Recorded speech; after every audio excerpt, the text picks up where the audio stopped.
In the next few minutes, Sir Keir Starmer will step out from behind this most famous of doors and address the nation, trying one last time to account for his achievements in his short 2 years in office. You can see many of his friends and supporters in the street here behind me, people who've been on the journey with him, no doubt. It will be a very emotional few minutes for them, not to say Sir Keir and his family.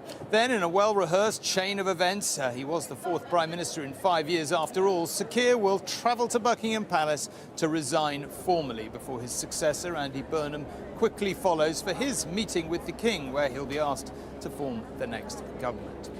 Then, to complete the procedural circle, he'll be back here addressing the television cameras before entering number 10, a place of work and indeed a home he has coveted for so long. We'll bring you those speeches and the constitutional moments, and I'll be guiding you through what it all means for us. Expertly supported here in Downing Street, of course, by our political editor Robert Peston and ITV News election analyst Professor Jane Green of Nuffield College, Oxford. Royal editor Chris Shipp will be at the Palace, plus we'll have reporters in Westminster and in Manchester, where the new number 10 North, of course, will be. Robert, let's not rehearse how many times we've been here in recent years. You know, it's sunny, it's a new morning, it's a new dawn for the Labour Party once again. One thing we've talked about a lot is the early mistakes that Keir Starmer made. For example, you know, cutting winter fuel payments and so on. I noticed Andy Burnham has started to be a little bit more specific in the last day or so about he really wants to focus potentially on cutting people's energy bills, potentially on cutting the amount of tax people at the very bottom of the income curve pay. What do you think will be his first steps? Do you get any sense of it? Well, certainly, unlike Keir Starmer, he has taken lessons from Tony Blair and Gordon Brown, his predecessors as Labour Prime Ministers, and is building a story and preparing people for the kind of changes he wants to push through. And the consistent theme since it became clear that he was going to be Prime Minister was he wants to cut the cost of living. And I wouldn't be at all surprised, actually, in his very short address, without a lectern, we understand, breaking all precedent, but without a lectern a bit later on today, if we don't get a news announcement related to the cost of living. And if I had to bet what it would be, but this is a bet, but simply based on the kind of briefings at this stage. Simply based on the kind of briefings we've been having, I suspect he'll say in his first budget, he will increase the tax-free allowance that is attributable to all but the very highest earners on income tax, which would be... It's been frozen for 5 years. It's been frozen for 5 years, and it would be an immediate boost to the take-home pay of very, you know, millions and millions of people. But I mean, I do know for a fact that there will be some kind of announcement, and that will be, as I say, my hunch. I think the significant difference will presumably be that he will just be a lot more positive and optimistic about the outlook for Britain. He put out some trail of what he's going to say today, and he's not going to shy away from the fact that Britain faces enormous challenges. But it would be a big mistake to repeat the very serious error that Keir Starmer made when he entered office, which was not just to announce some policies that took money away, particularly from people perceived to be more vulnerable, the elderly, by withdrawing universal entitlement to the winter fuel credit. But he was also, along with the Chancellor, who's just behind you, waiting outside for Keir Starmer to emerge, they were relentlessly gloomy about Britain. They kept talking about, you know, how terrible things were, the poisonous legacy of the Tories, and it undermined consumer confidence and it undermined the confidence of business. And they set for weeks and weeks and weeks the expectations that the first budget would be incredibly painful. The taxes did, in fact, go up something like £40 billion in total. But it meant that those early months were really, as I say, characterised by people not investing, not spending, the economy, you know, really in the doldrums. The challenge for Burnham is, despite the fact that many of those structural challenges we face are still there, very high levels of debt, he's got to persuade people that he has a plan to make everybody better off. It's a big day. We'll be here all day, as you would probably guess. It's a sunny day. It's a nice temperature here in Downing Street, which almost never happens, by the way. And there are lots of reasons, to think the country may be a little bit optimistic at this point. Jane, we've got no way, of course, of knowing how millions of people in the electorate are thinking. But you spend a lot of time studying what they think and the shifts in opinion and all the rest of it. It could be that if one's guessing, people are thinking, oh, well, let's give this guy a chance. It also could be, God, this is really irritating. They're changing the leader again. Where do you think the electorate really, and we always talk about how volatile voters are. Where do you think the electorate really is? How much of a honeymoon is he going to get? How short is it going to be? So the context is that volatility and also a profound loss of trust in politics and in politicians over recent years. And that's one of the reasons, I'm sure we'll talk about other reasons, that Keir Starmer has struggled so much. It's also one of the reasons that Andy Burnham has a huge challenge ahead of him and why he's taking that more positive tone. But I think Robert talked about the cost of living. There's maybe a few things, right? There's a primary concern about worries about money, people's finances. So I think there'll be a sense of a little bit of like, are things going to get better? We hope so last time, but it's pretty dire. And I think there's that sense that we really need something to change. So we definitely see that worries about finances, financial worries are the kind of primary concern in the electorate. So I'd imagine people are thinking about that. And then there's the question on the left. The whole reason we're here is, of course, because Labour MPs were looking down the kind of barrel of an election and thinking that Nigel Farage could win a general election. And so I think progressive voters on the left, are going to be hoping, because Andy Burnham has had a greater, electoral success in the Northwest, that he really can stem that tide of losses. And then I think there's frankly all of the things that you were saying, Tom, about, oh my gosh, what on earth's going on, not another one. But also that sense of people not engaging with politics, that loss of trust means that for many people, frankly, this is going to be, well, let's just wait and see. And the first time they'll really find out about Andy Burnham will probably be when they think about voting in a general election some years down the line. I was talking to someone yesterday, it's just an anecdote, of course, and she just didn't know this was happening. And I think it's just, for me, that's a really important reality check, that not everybody is obsessing about this. But I think, there's the confusion, a lack of understanding about why this is happening, why we're having so many prime ministers, but fundamentally, people's worries about their finances, and that's the big factor here. Sorry, I'm smiling because when about a year after David Cameron became Prime Minister, someone came up with the idea at the Tory conference that we should go and do a little focus group at the local hair salon. And the first quote we got was from this young woman. She was like, so what do you think of David Cameron as Prime Minister? And she was like, David who? Who's David Cameron? Who? Right. And I just thought, she's a really smart woman, but she just was not that interested. It's like, I'm zoning it out, don't bother me with it. This is not about, this is not about ignorance, right? This is just people living their normal lives. And it's not being relevant, but it's relevant to them when they feel worse off, when they're worried about their bills, when they don't see things getting better. So that's really relevant. Can I run my hair salon effectively and so on and so forth. And that is precisely the problem, right? So since Keir Starmer came into power in 2024, people haven't seen things getting better. They've seen, if anything, that continuation and things getting worse. That affects people's lives, and then come a general election, people can pay more attention to who to pick. Okay, well, one of the things Robert and I will be talking about a lot later is who's in and who's out of the cabinet. Obviously, big decisions. You can see, as Robert was saying, Rachel Reeves and David Lammy, just literally to the left of the door there, as you're looking at an air of expectation here as we wait for Keir Starmer to come out and account for his 2 years in power. Somebody else who's waiting and possibly watching these scenes in Downing Street is, of course, the King, and our royal editor, Chris Shipp, is at Buckingham Palace. I mean, Chris, we so famously don't get any insight of what the King or the Queen before him thought, but you can't have imagined that he'd be on another Prime Minister, can he, at this point? No, you're right, Tom. Remarkable to think that you've got a king whose reign has spanned just under 4 years, and this is Prime Minister number 4 for King Charles. Of course, Liz Truss was in charge very briefly when the king ascended to the throne. He has just arrived behind me inside the palace. The sovereign's flag went up. He landed by helicopter at Kensington Palace a short while ago. He's been in Highgrove for the weekend.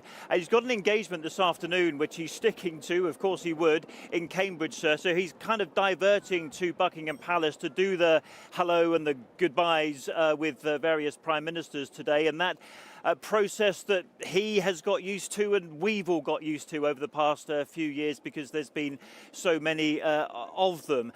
You're right to say we don't know what the king thinks. One thing we do know is that he takes his constitutional duty very seriously indeed, and upmost among those is inviting someone like a new Prime Minister, like it will be Andy Burnham today, and asking him, does he have the confidence of the House of Commons in order to form a government in His Majesty's name? I'm sure Andy Burnham will tell him, yes, I do, and that's the point at which he will be appointed Prime Minister by the King.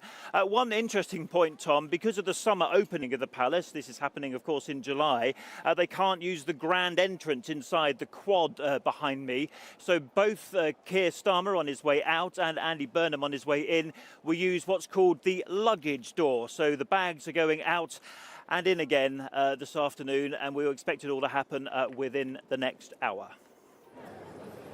Chris, one quick thing I wanted to ask you. Obviously, we don't know what the King says to the Prime Minister on these occasions. That's the whole point of it. We do sometimes, much later, find out how much value Prime Ministers have taken out of their meetings. Mostly talking about the Queen, of course, after she died. One thing that did occur to me is that the King, I would say, probably objectively is quite popular now, but he's had periods of his life where he really wasn't. The one thing he does have is vast experience of the ebbs and flows of public opinion. You know, that can come and go. You can be popular, less popular, and then popular again. I'm imagining that for Keir Starmer, he's been potentially quite a shoulder to not cry on maybe, but lean on, certainly. Do you think that's a fair assumption?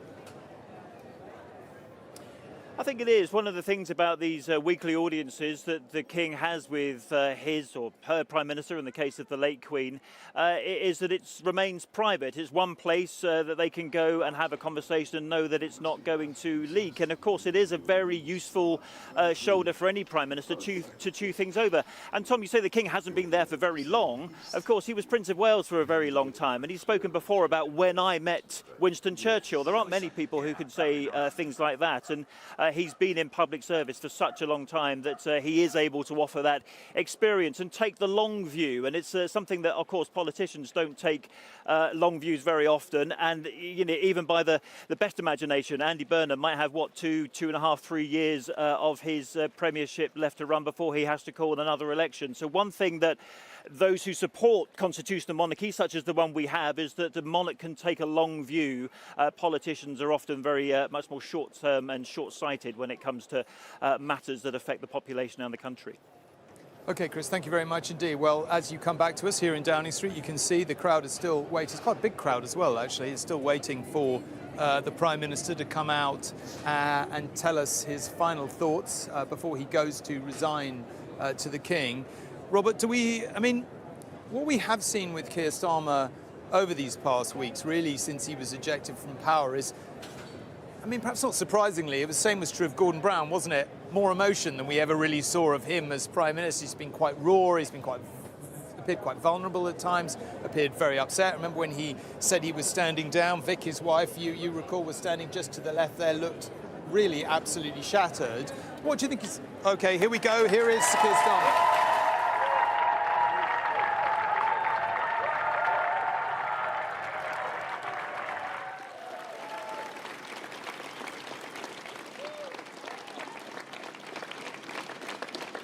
Thank you.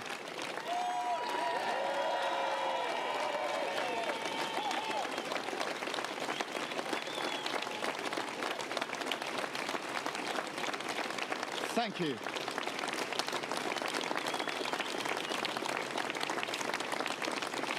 Thank you very much, and good morning. I'm about to visit His Majesty the King to offer my resignation and close the book on my time as Prime Minister. My work is done.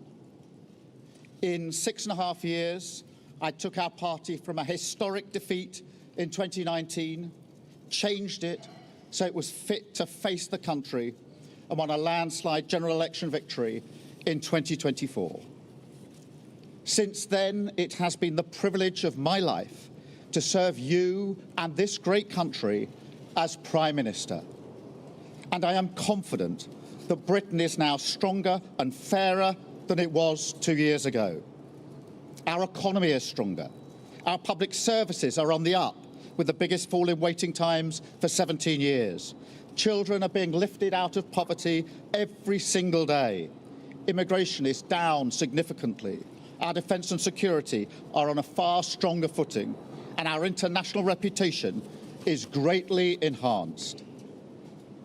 Yet the thing I will always take away with me, the most humbling aspect of this job, is the front row seat you get to witness the greatest things of this country in action. To see every day immeasurable acts of resolve, grit, decency and compassion from people who serve our country, whether that's in their regimental colours, NHS scrubs, or simply the millions of people in their communities who volunteer their time and their effort to the ground beneath their feet.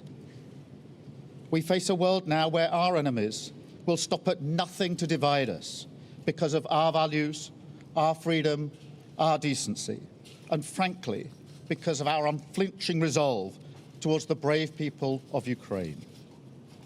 And so under this attack, it is vital that we remember the greatness of the Britain all around us, that while we debate how to fix our problems, there is something we inherit from our country and our character that can give us confidence, that we can change our country for the better, that we can create a Britain where every child can go as far as their talent will take them, and we can unite different people under our common flag if we don't succumb to that division. So, as I now pass the baton to Andy Burnham, I wish him every success. He has my full support. And finally, I want to thank once again my family, Vic and our children, my team, all the staff here and across the Labour Party, everyone at Number 10 and across the civil service, and everyone who has supported our efforts along the way. For all the focus on individuals, politics will always be a team sport, and the changes we've delivered for our country and our party belong to everyone who has fought for them. I thank them again today, and I thank the British people for the opportunity to serve. I go with good grace, I go with a smile, and I go proud of everything that we have achieved. Thank you very much.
have it, a short and, I think it has to be said, dignified speech from Sir Keir Starmer, the Prime Minister, watched by his wife, Vic, who is to such a great degree been a rock for him to lean on, a stalwart at his side, whatever phrases you want to use. She has been right there with him as his greatest supporter. Many other supporters in the street, as Robert and I were talking about earlier. Rachel Reeves there, he hugged her immediately after the speech.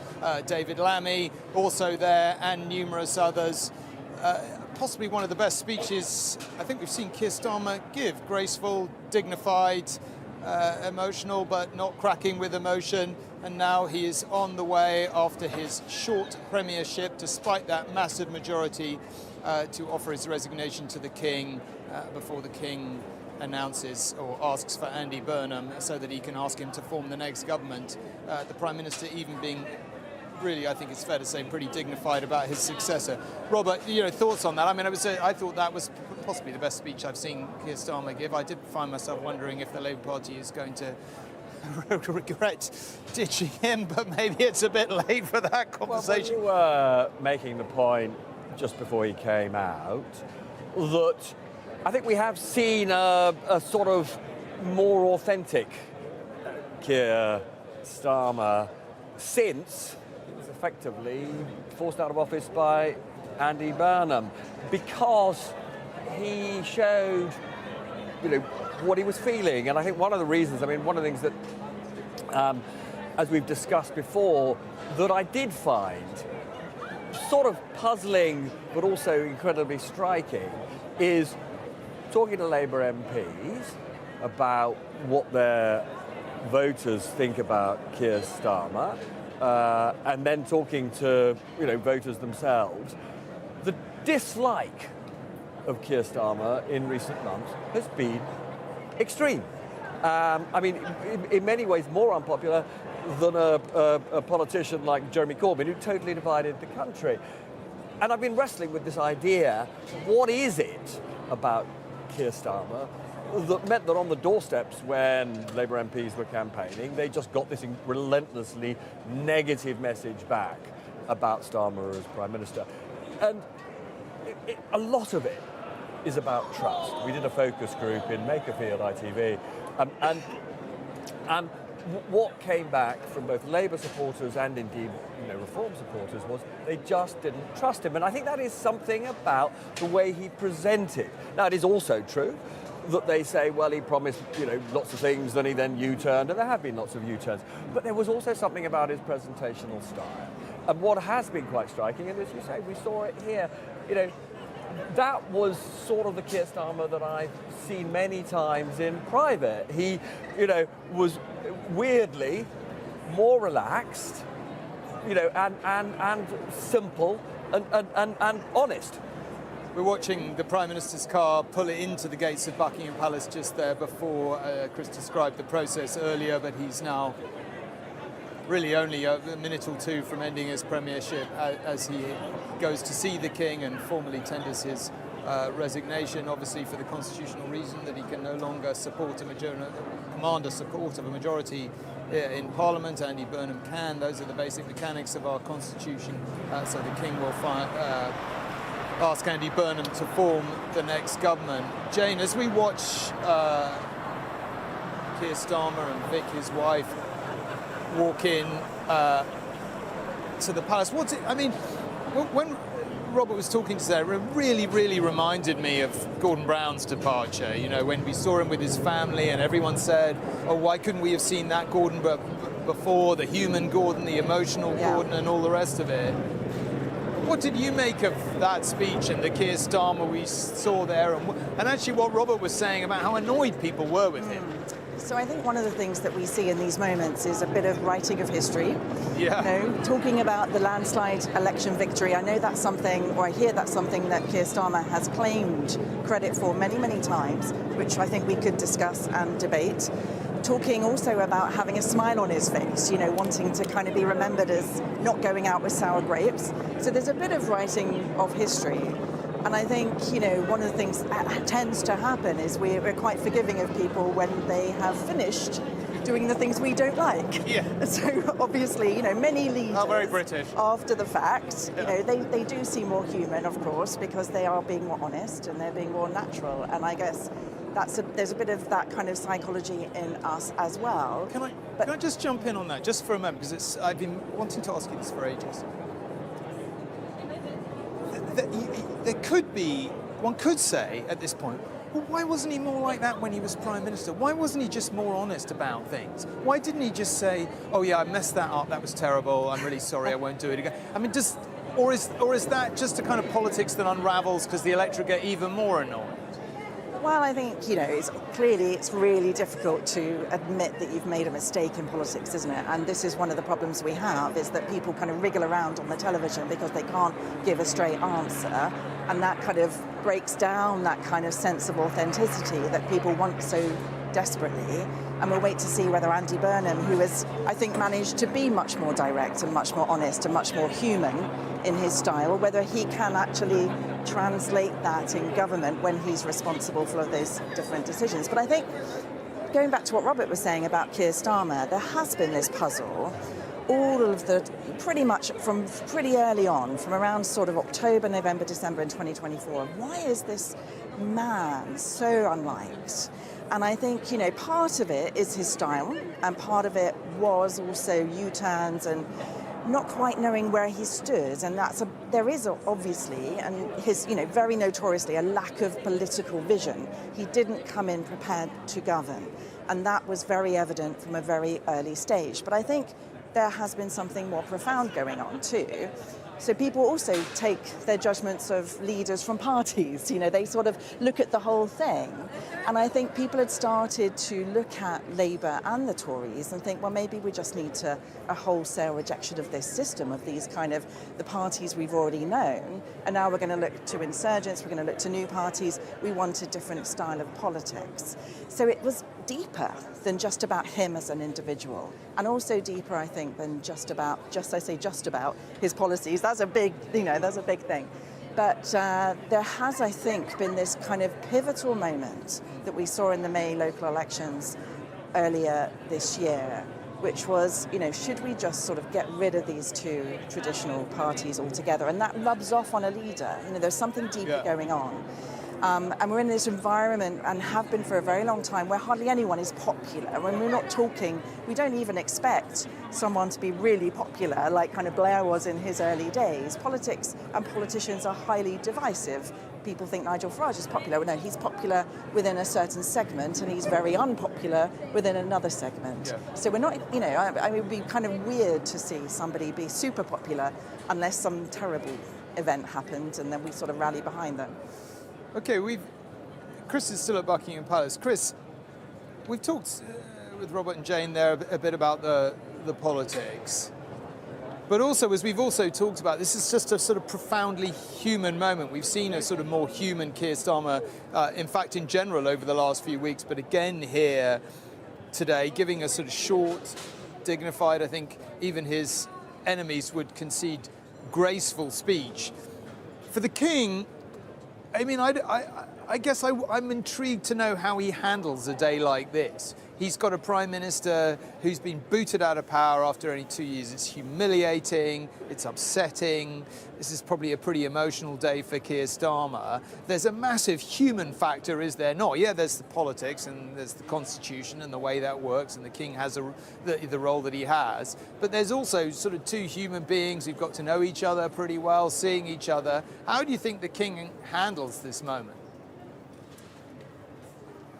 Well, you know, Tom, I think when you see each other every week, as the Prime Minister and the King do, you do obviously build up a certain relationship. And as for what's happening today, and I think, Tom, I'm guessing here, of course, but around about now is probably the point at which Keir Starmer is handing his resignation to King Charles and ending his premiership right about now. So it is a key moment. We just saw Keir Starmer get out of the car. He was met by the King's equerry and also the most senior courtier here, Sir Clive Alderton, as they went through that luggage door I was telling you about earlier.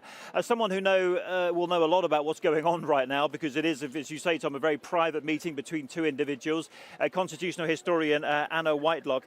Anna, in terms of what the King does, it doesn't come much more constitutionally important than appointing a Prime Minister and accepting the resignation of the other one. Absolutely.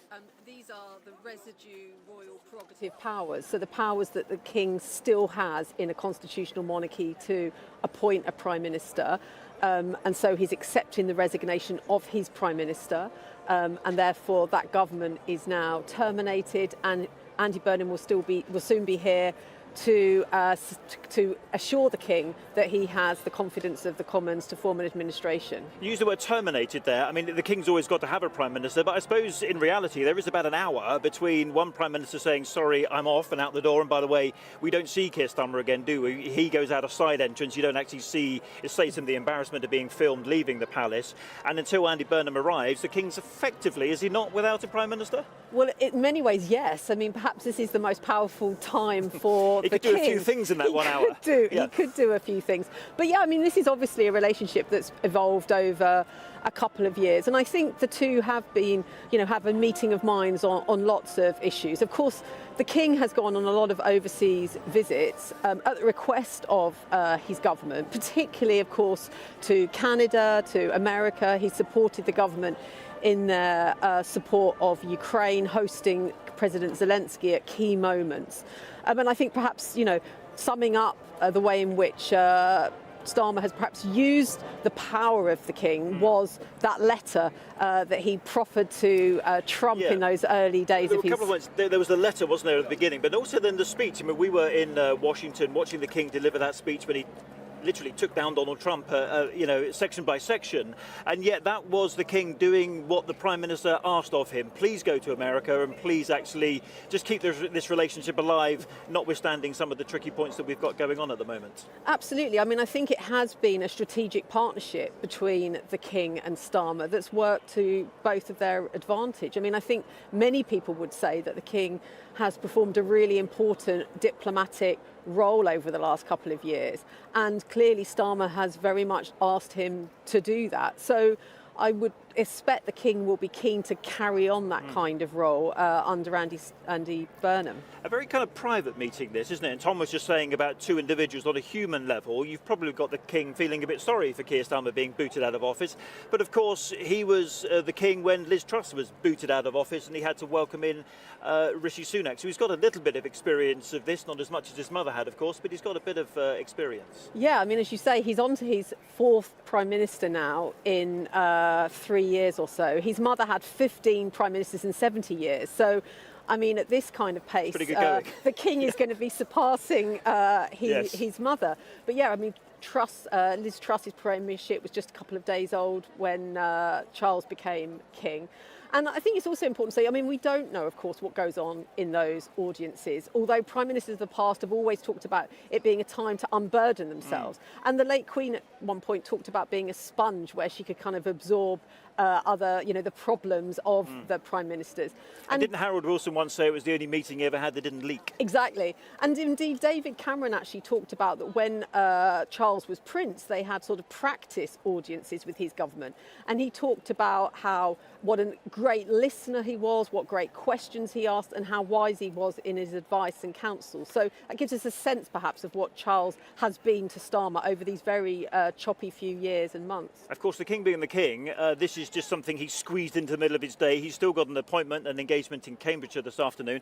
And I noted how Keir Starmer's car had to weave through changing the guard. And the crowds that are here at the moment, and we spoke to a few of them before, they were here for changing the guard. They weren't quite sure that there was a prime ministerial change ever going. No. So they're not here to see the politicians, they're here to see the men in red tunics. Exactly. Well, the men in red tunics were playing Living on a Prayer as Starmer arrived, which just stopped as Starmer arrived, and then there was applause. So whether that was for Living on a Prayer or the outgoing Prime Minister Starmer, we're not sure. But yeah, lots of people around are saying, you know, what on earth is going on, not realising that there's a change in premiership. And of course, people are hanging around, which certainly will be welcome sight for Andy Burnham. And just we don't obviously know what goes on in the room. What's in terms of the kissing the hand, not kissing the hand? Do you just shake the hand now? I mean, have we modernised the process, or are we still kissing hands? The court circular and the statement from the palace will talk about a kissing of hands taking place between Burnham and the King when Burnham formally accepts the role of Prime Minister. But in fact, it will be a shake of the hands.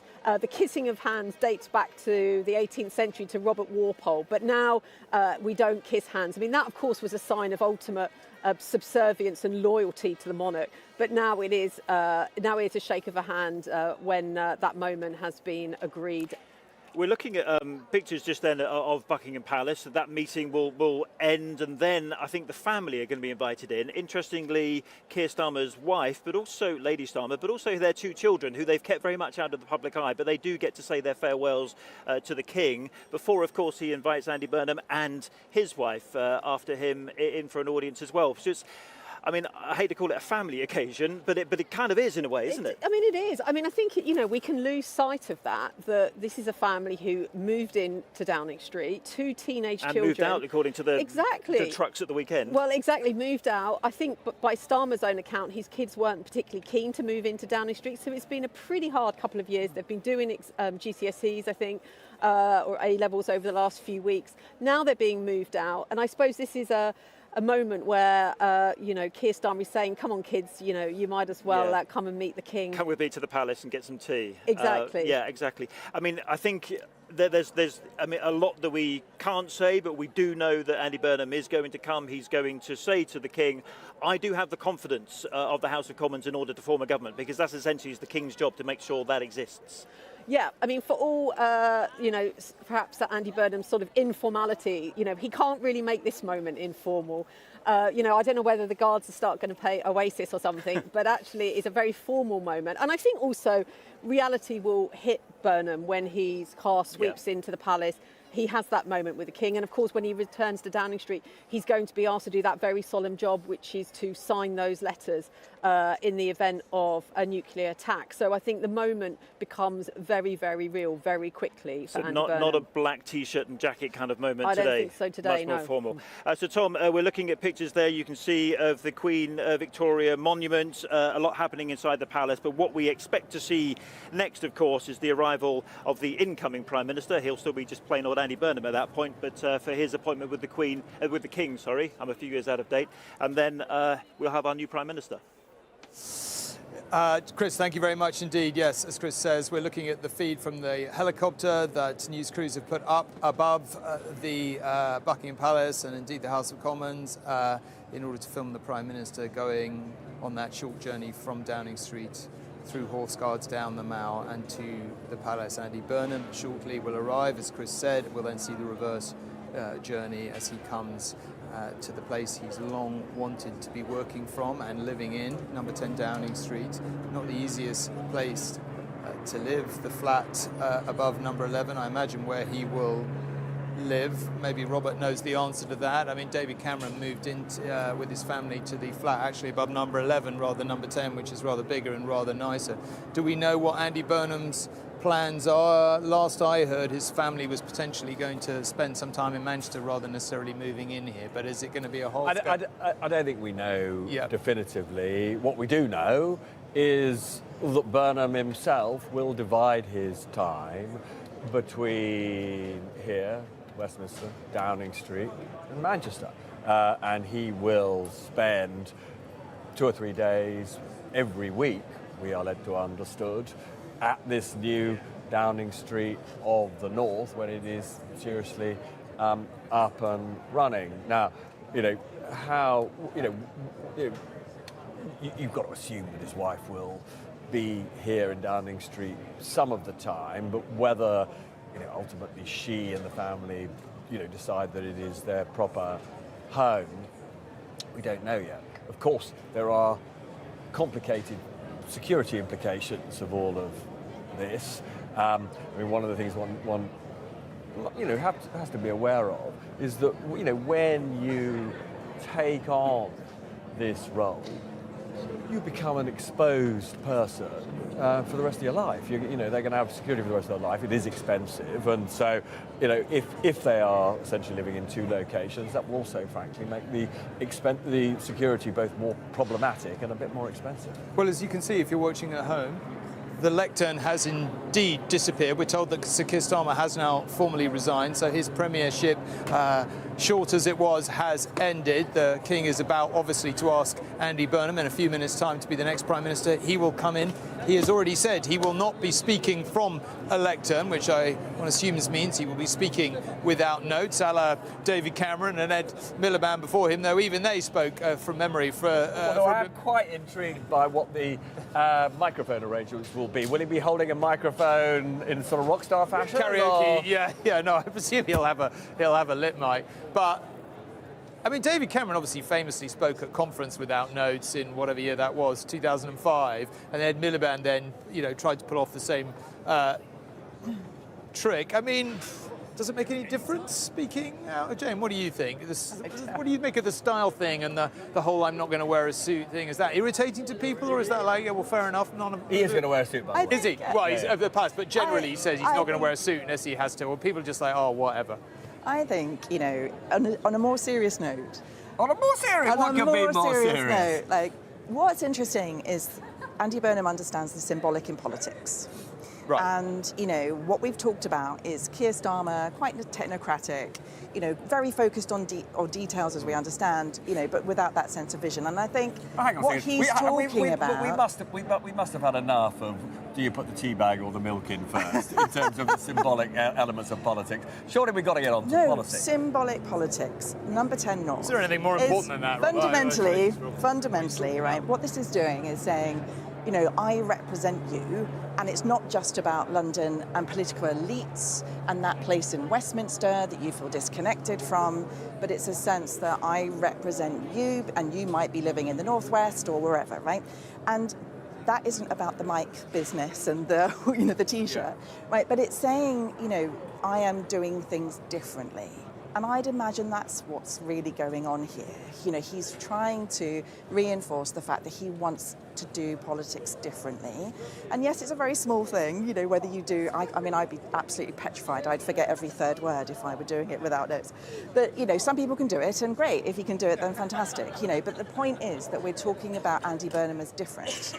We're talking about number 10 North as different. And that is, I think, hugely significant and symbolic. Sorry to interrupt you, but do you terms. think voters think, I think everyone probably thinks having devolution and devolution of power is good. And if the number 10 North thing is real, then great. I think almost everyone would think that. There is, of course, the danger that these things are just gimmicks. What do you think voters are thinking at this point? Like, well, or, yeah, great idea. You know, if you think historically over the last 5 to 10 years, right, what we've seen, British election study data that we've been collecting for 12 years now, is that sense that people perceive that their area isn't well represented, and people think the economy is going badly in their area, but they think London is better off. Now, London's a very complex city, of course, it's got huge diversity within it. But that sense, I think, that, you know, the various parts of the country have been neglected, forgotten about, they haven't enjoyed the same kind of growth. Now, obviously... and you're right, that's been the big driver of the fragmentation of our politics. The fact, you know, and that Brexit vote. I mean, you know, the interesting thing for me is precisely, you know, how you framed it. Many would say that Boris Johnson got the problem, but then simply didn't deliver when he talked about levelling up. Yes, right? so he talked Burnham's rhetoric is another reworking of the idea that policy has to be about narrowing that gap, income, wealth, expectations between the rest of the country and London. But it is, as you say, all about can he deliver in the way that, for example, Boris Johnson simply didn't. I want to go and talk to Rachel about the number 10 in the North in a minute, who's in Manchester. But just before, there's been something I've been meaning to ask you for ages. We've talked so much over the last few years on News at 10, on programmes like this, on our podcast, about how extraordinarily irritating it is when politicians can't say what they think. You sit and watch an interview and you're like, man, just say it. Just say something you actually believe. And, there's the word salading that goes on and on and on. Do you think Andy Burnham can find it? We've seen a bit of it, but it's more difficult as Prime Minister. Do you, having seen a million Prime Ministers, do you think, he's going to be able to talk bluntly to the electorate? So there are multiple aspects of this, and certainly, the thing that you've hit upon, I think, is vital, which is when people come up to me in the street, almost, by a wide margin, the thing that they say more than anything else is, how do you put up with these politicians? They never answer the question, right? And that is one of the reasons, I'm sure Jane would agree, why trust in politicians has fallen and is continuing to fall. That people think, they don't, we talked about politicians, the public not trusting Starmer. Broadly, they don't trust any of them, right? Because they run away from providing the information about what they really think. Now, Burnham certainly does that thing that Farage does and Trump does, is coming across as more authentic. Now, whether that in practice means that he will start taking risks and saying things that could easily be characterized by the media as gaffes, we'll see. But almost as important as how he performs, for me, is whether he really does follow through on what he's been saying, which is he will not punish members of his own party who disagree with him. He wants to encourage debate. And, what I would dearly love to see, and I don't just say that because, I host the Peston Show, which is on tonight. In a very fine show. It's not just that I want people to come on to basically say what's on their mind. It is also that for politics, for confidence in the way we run this place, we've got to get back to a situation where politicians, as far as they can, say what they think. OK, we'll come back to that. Let's go to the statement from Buckingham Palace. Let's inject a little bit of formality into these somewhat informal proceedings. Sir Keir Starmer, it says, MP, had an audience of the King this morning and tendered his resignation as Prime Minister and First Lord of the Treasury, which His Majesty was graciously pleased to accept. Lady Starmer was also received by the King. Not the longest statement in the history of the world, or indeed of the palace, but it is what it is, and it said what happened, and there we have it. Now, our North of England correspondent Rachel Townsend is in Manchester. We've been talking about the number 10 North. Andy Burnham's emphasis really right from the start on devolution, on shifting power away from Downing Street. We have, of course, heard these things before, maybe not with as much conviction and passion as Andy Burnham. Rachel, what do you make of the reality of that? Of course, for it to actually mean anything, it's got to be more than just talk, hasn't it? It's got to be more than just talk, and I think people want to see something tangible, and perhaps that is behind his idea of having an actual building here. This is number 10, the North. You are now part of the power sharing, perhaps. That is idea. As Robert said, we don't really know what departments will be from there. It may be that functions come from there rather than departments. I think for Andy Burnham, it is about reducing bureaucracy and increasing efficiency. And, let's be brutally honest here. The topic of devolution is not really a turn-on for people. It doesn't excite people. I think what will excite the electorate is the idea of having more power, more control. We've heard that phrase in recent years, haven't we, about taking back control. And I think that does galvanise people. This is, for Andy Burnham at least, about freeing local authorities, local towns, cities across the UK from the shackles of central government. He doesn't believe there is always a national solution to local problems. And, we know, don't we, that the problems here in Greater Manchester may be very different to the problems in Norfolk, in the Highlands of Scotland, in the southwest. And so this isn't about just transferring the Manchester model. It's about giving authorities the powers to spend the money on the things they choose to, and structuring their own councils the way they choose to. And as I say, those problems will be different, but let's focus in on what he has done in Greater Manchester, because there are tangible examples here. People talk lots about the buses, don't they? And in that B network, what he did was he involved local residents in fares, discussions on timetables, on routes.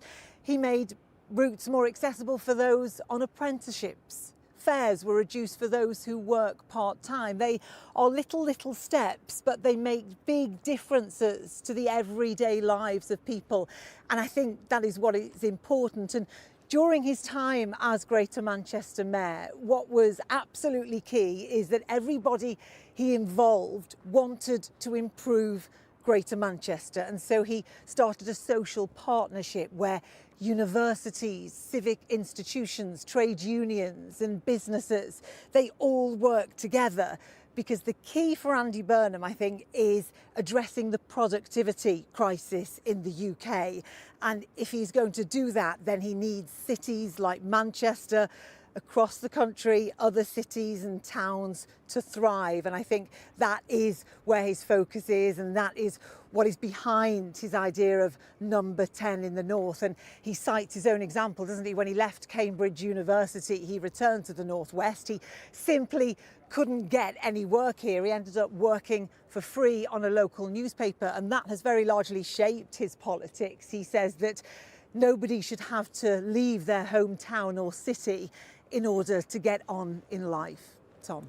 Okay, Rachel, thank you very much indeed. Well, we are now in the interregnum, so to speak, not between kings, clearly, because there is never an interregnum on that front. Once a monarch dies, his or her successor becomes king or queen immediately. That, of course, does not happen under our constitution with prime ministers. There is a little moment between when the prime minister has just tendered his resignation. We see him seeing the king here and doing that until Andy Burnham goes in and the king invites him to form a new government. We do not technically right this minute have a prime minister, but we shortly will do. I want to come to Jane and pick up on some of what Robert was saying there. Let's not beat around the bush. This has been a pretty weird process. We elected Keir Starmer with a huge majority. We as a country, I use in the broadest sense. Yeah. We're only 2 years on from that. Yeah. And when his party, without consulting us, booted him out. Andy Burnham has been sort of treated as the messiah, sort of out of nowhere a bit. I know that's not true. He's been most people think he's done a pretty good job in Manchester, and, he was a Secretary of State in various departments and all the rest of it, including health. So he's not a newbie. I'm not trying to imply that. But the whole messiah thing has taken some of us who've been around politics a long time a bit by surprise, I put it like that. And here he is, no contest, nothing, in Downing Street. Yeah. I've just been away on holiday for 2 weeks, and I was thinking about it a lot when I was away, and I was thinking, is the public going to be, you know what, give the guy a chance, let's see? Or is the public more in a mood of, you better be good, because this is annoying? Is there any way of deciding, or maybe a bit of both? Where do you think voters are? So one of the kind of pieces of evidence that I saw about polling about Andy Burnham was that, there was more positive than negative, but primarily there was lots of people that don't know yet.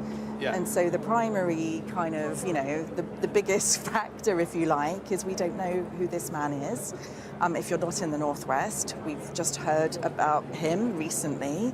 What's he going to do? He's been very light on policy detail, which means that people have reasonably no clue what is now going to change.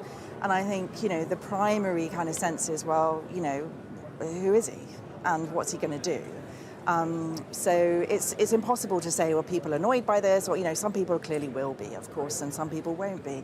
But I think it's that broader sense that people just don't really know what they're getting. So he has to put flesh on the bones very quickly. And what tends to happen is that periods of, early in a period of office, there's interest again, right? So we take a bit of interest in these individuals. There might be a little bit of a honeymoon, and he has to then give content in probably the first 90 days, around 100 days, to give a really clear sense of what he is about. And after that point, we're much more likely to either stop paying attention for a while or to start to judge things negatively. And so we see time and time again, people come into power, they start with the honeymoon. Keir Starmer didn't really enjoy one. And then that support declines steadily over time. So, I suspect there'll be plenty of people who are kind of, okay, who is this guy? What's he going to do? And then we'll see and judge him on his performance. I wanted to just pick up on one thing. sorry to labour the point, but you know, I was thinking the other day about, do you remember when Rachel Reeves's budget, when she called us all, you know, called all of you in and said, you know, because she was going to say she was going to break her manifesto promises, and then she didn't say anything, and then she didn't do it. And we've so often talked about this business of, I don't know whether it's just irritating to us, but I suspect it's very irritating to voters too. It's like inability to just say things as they are. And you went down a very interesting road earlier. Like, do you think Burnham can get away with that as Prime Minister is really what I want to ask you. Do you think he can actually, do you think we can have a Prime Minister who, when something goes wrong, can say, yeah, sorry, got that wrong, it's really terrible, won't be doing that again? Or do you think the whole media melts down and the public get even more annoyed? Well, Trump shows that you can change your mind 1,000 times on the biggest issues and somehow keep going, and he definitely hasn't, you know, in a sense, characterised himself as a lame duck. Look, there are degrees of mistake, there are degrees of U-turn, and in general, I believe that the public will give you more of the benefit of the doubt if, you know, you are in general more honest with them about the challenges that the country faces, and then try and have a proper debate about how we fix it. One of the things that I think Keir Starmer got wrong was that people didn't have a sense of direction, both in the big sense. The biggest challenge this country faces is to revive an economy that has been stagnating since 2008. It's been a big challenge for all governments. Since then, they've all flunked it. But also on important stuff that is narrower. So take the winter fuel, sorry, not take the winter fuel allowance, although that was one example of a very embarrassing U-turn for him. Take the abolition of the 2-child limit on universal credit. Early in his parliament, when members of the soft left and left, you know, among his MPs said that should be a priority, they were thrown out of the Parliamentary Labour Party. They were exiled, they were punished. Only a matter of months later, Keir Starmer does abolish the 2-child limit and is now claiming it as one of the great achievements of his time in office. And there are various other examples of that level of change of position that people just find not only confusing, but they think, well, who on earth are you? All right? And so what Andy Burnham has to do, and it is something that both Brown and Blair were brilliant at, was, I hate this cliche, take the country on a journey. Right, over a period. We love of weeks. a journey. We love a journey. But broadly, it does capture an important point, which is set out the problem, put out some ideas of a consistent, coherent sort about what might fix it, and then, you know, ultimately, a few weeks and months later, when you announce what may well turn out to be quite a complicated thing, right? Quite in normal circumstances, you know, unpopular thing, you get away with it. I mean, the classic case of this, as you'll remember, was when, you know, having said in the first general election of New Labour in '97 they weren't going to put up income tax, in the second general election they did put up, well, you know, national insurance to pay for the health service, and that was something that was, you know, widely regarded at the time as enormously popular because over weeks and months they'd built a consensus for it. Okay, one of the things that incoming Prime Minister Andy Burnham, who will be Prime Minister very shortly once he turns up at the palace to be invited to by the King, one of the things he said he's going to change, as Robert was alluding to there, is the way politics itself works. Less whipping in Parliament, allowing MPs to dissent. And all I would say to that is, well, let's see, because that can get very complicated. But Harry is at Westminster today, and apart from anything else, Harry spent a lot of time looking at what Andy Burnham might do differently. I mean, Harry, do you spend a lot of your time in there in the lobby dealing with MPs? You have a view on whether encouraging MPs to be more themselves is a good thing or not? Well, certainly. Look, I think there is a recognition from Andy Burnham that Labour MPs have felt very disconnected from Keir Starmer's government, and increasingly disconnected over the past 18 months or so. So Andy Burnham has sort of identified that as an issue, talked about changing the whipping system as a way to try and ensure that Labour MPs don't feel as detached as they did towards the end of Keir Starmer's premiership. And we saw, of course, big rebellions on things like welfare, for example, that showed that there just wasn't the connection between Downing Street's operation and the Parliamentary Labour Party that there perhaps should have been. I was speaking to Andy Burnham last week, got to spend a few minutes with him, and look, he talks about trying to be a very different sort of Prime Minister, and part of his hope about trying to do that is by spending, as Robert was saying, probably 2 or 3 days in Greater Manchester, in the north of England, and around the country away from this place.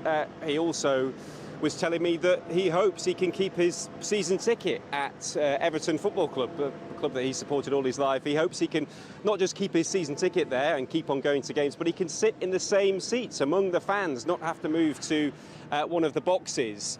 So he hopes that will keep him grounded and, in a way, keep him sort of separate from Westminster in a way that he has been over the past 10 years. And part of the reason he thinks that he's more popular than other politicians is because he is slightly detached from Westminster. And certainly his reputation over the past decade as Mayor of Greater Manchester has been enhanced because of some of the things that he's campaigned on. I mean, most famously, when those COVID lockdowns were imposed on Greater Manchester, he sort of railed against Boris Johnson and what he thought he was trying to impose. Last week in the House of Commons, his first speech since returning to Westminster as an MP was about the Hillsborough Law, something he's campaigned on for the past decade, and he spoke very passionately about that. But when I asked him last week, just briefly, about what his plans were for government, he was slightly less convincing in his answer, seemed slightly less confident, and I think that's the challenge for Andy Burnham. He does feel very comfortable, very confident as a campaigner, as an outsider looking into Westminster, but I'm not quite clear yet how he'll cope when he sort of becomes the establishment, when he becomes Prime Minister and all the levers are within his control.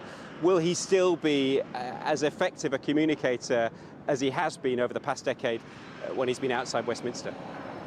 Harry, what do you make of the mood of the party? Over the weekend, I was reading a lot of the kind of long write-throughs in various places of, newspapers and so on and so forth. Lots of kind of long write-ups of the incoming Burnham administration and arguments and debates about who would do what where.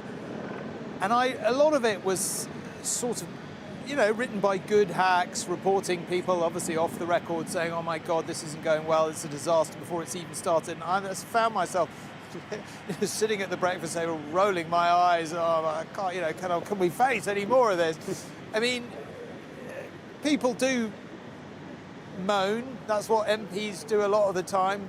God bless them. They do a lot of moaning. You know that, I know that, Robert knows that, Jane knows that. What do you make, though, realistically, of the mood in the party today? Pretty optimistic? Bit nervous? Yeah, I think all of that. I think there is definitely some optimism about Andy Burnham. I think there always is when a new Prime Minister comes in, and there's certainly hope that he can be a better communicator for some of the changes that many Labour MPs think have been quite good under Keir Starmer's government. But there's a lot of uncertainty as well. Lots of Labour MPs over the past few weeks have been meeting Andy Burnham for the first time. So, they don't have any sort of deep personal connection with him. There is a lot of uncertainty about what sort of Prime Minister he might be, and I think there's a bit of nervousness about whether this could all unravel in the next few months in a way that we've seen before when parties have changed Prime Minister. But for now, look, lots of Labour MPs I've spoken to, they're certainly going to give him the time to try and show that he can be a different sort of Prime Minister to Keir Starmer. OK, Harry, thank you very much indeed. We're looking at the courtyard of the palace there.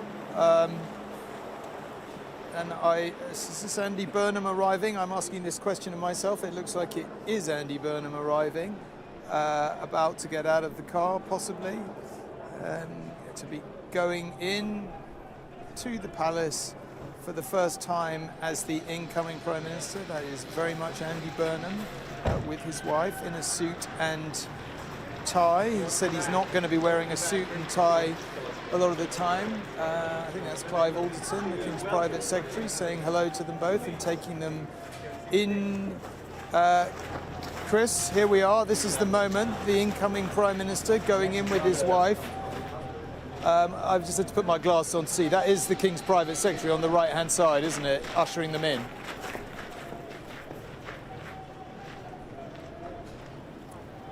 Okay, we haven't got Chris. That is right, Tom. Yeah, that is yeah. Sir Clive Alderton, the King's Private Secretary, as he meets the incoming Prime Minister. Still, we should point out at that moment, not Prime Minister until he goes up the stairs and meets the King in one of the private rooms, and it's that point at which Andy Burnham will be Prime Minister Burnham and the fourth Prime Minister of King Charles's reign. With me still, the constitutional historian Anna Whitelock. Anna, I mean, it's quite brutal, isn't it? We just saw Keir Starmer do exactly the same thing, arrive next to the luggage door, as we now know it's called, and get out, get greeted by the King's Private Secretary and ushered in. Just, what, less than an hour later, someone else is doing it again, and that little period, that interregnum of not having a Prime Minister is about to be over. Absolutely. I mean, for that moment, all power was held by the King, and now, as you say, Andy Burnham's arrived, a long journey from Manchester, final steps now down the Mall and into greet the King. I mean, big moments, but as you say, for one family, it's the end, packing it up from Downing Street. We don't see Starmer leave. That was a private moment. And then literally minutes later, it's all eyes on Andy Burnham. We do know Keir Starmer has left, though. We've had that confirmed from the palace. So whatever exit he used was one where there are no cameras, and that's afforded to every outgoing Prime Minister. But he's on his way, and the new broom is on his way in. Yeah, one in, one out. But I think it's striking. I mean, there's people gathered here, but in many ways to have seen the changing of the guard. And as we've been here, lots of people have been saying, you know, what's going on, and there is a sense that this is just a transfer of power. You know, we haven't had a general election. There hasn't been great presentations and speeches from Burnham, so it does almost feel a bit under the radar. And as he swept in here, obviously, life changed massively for Burnham, but certainly around here. I'm not sure many of the people actually noticed. Interestingly, that he came down the Mall, whereas Keir Starmer sort of came around the sort of back route down through Horse Guards, didn't he? But the crowds here, a lot of them, as you were saying, have said to us, when we say, oh, there's a new Prime Minister, the response we're getting is, oh, another one. Yes. And you can see why they're saying it. Yeah, I mean, not another one, or repeatedly being asked, well, you know, what's going on? And then we would say, well, there's a new Prime Minister. Oh, OK, what, now, today? And there is a bit of a sense almost like we didn't know about that. And, obviously, a lot of those people are perhaps tourists and so on. But such has been the speed of Andy Burnham's ascent, in many ways behind public gaze, that I think today is very memorable for Burnham, but for everybody else, another change of Prime Minister. Yeah, there is a sense here.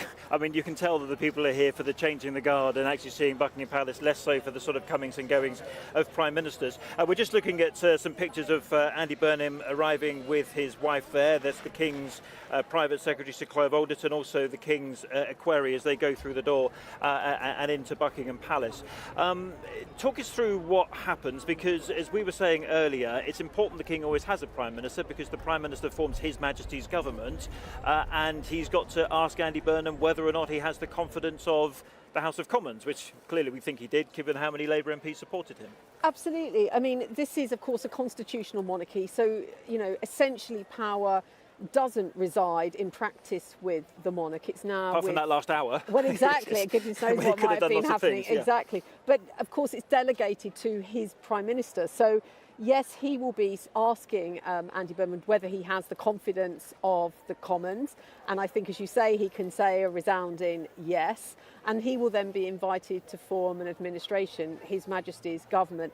And then the kissing of hands will happen. As we were talking about before, it won't actually be a kiss, it will be a handshake. But to mark a kind of degree of loyalty and subservience to the King, even though, of course, political power really now has shifted and resides with the Prime Minister. In a way, it's also proving the point today, because you'll know that we had recently, when we had the annual accounts came out, and it was confirmed that the King isn't going to reside at Buckingham Palace, and actually King William V, when the time comes, is going to stay in Windsor.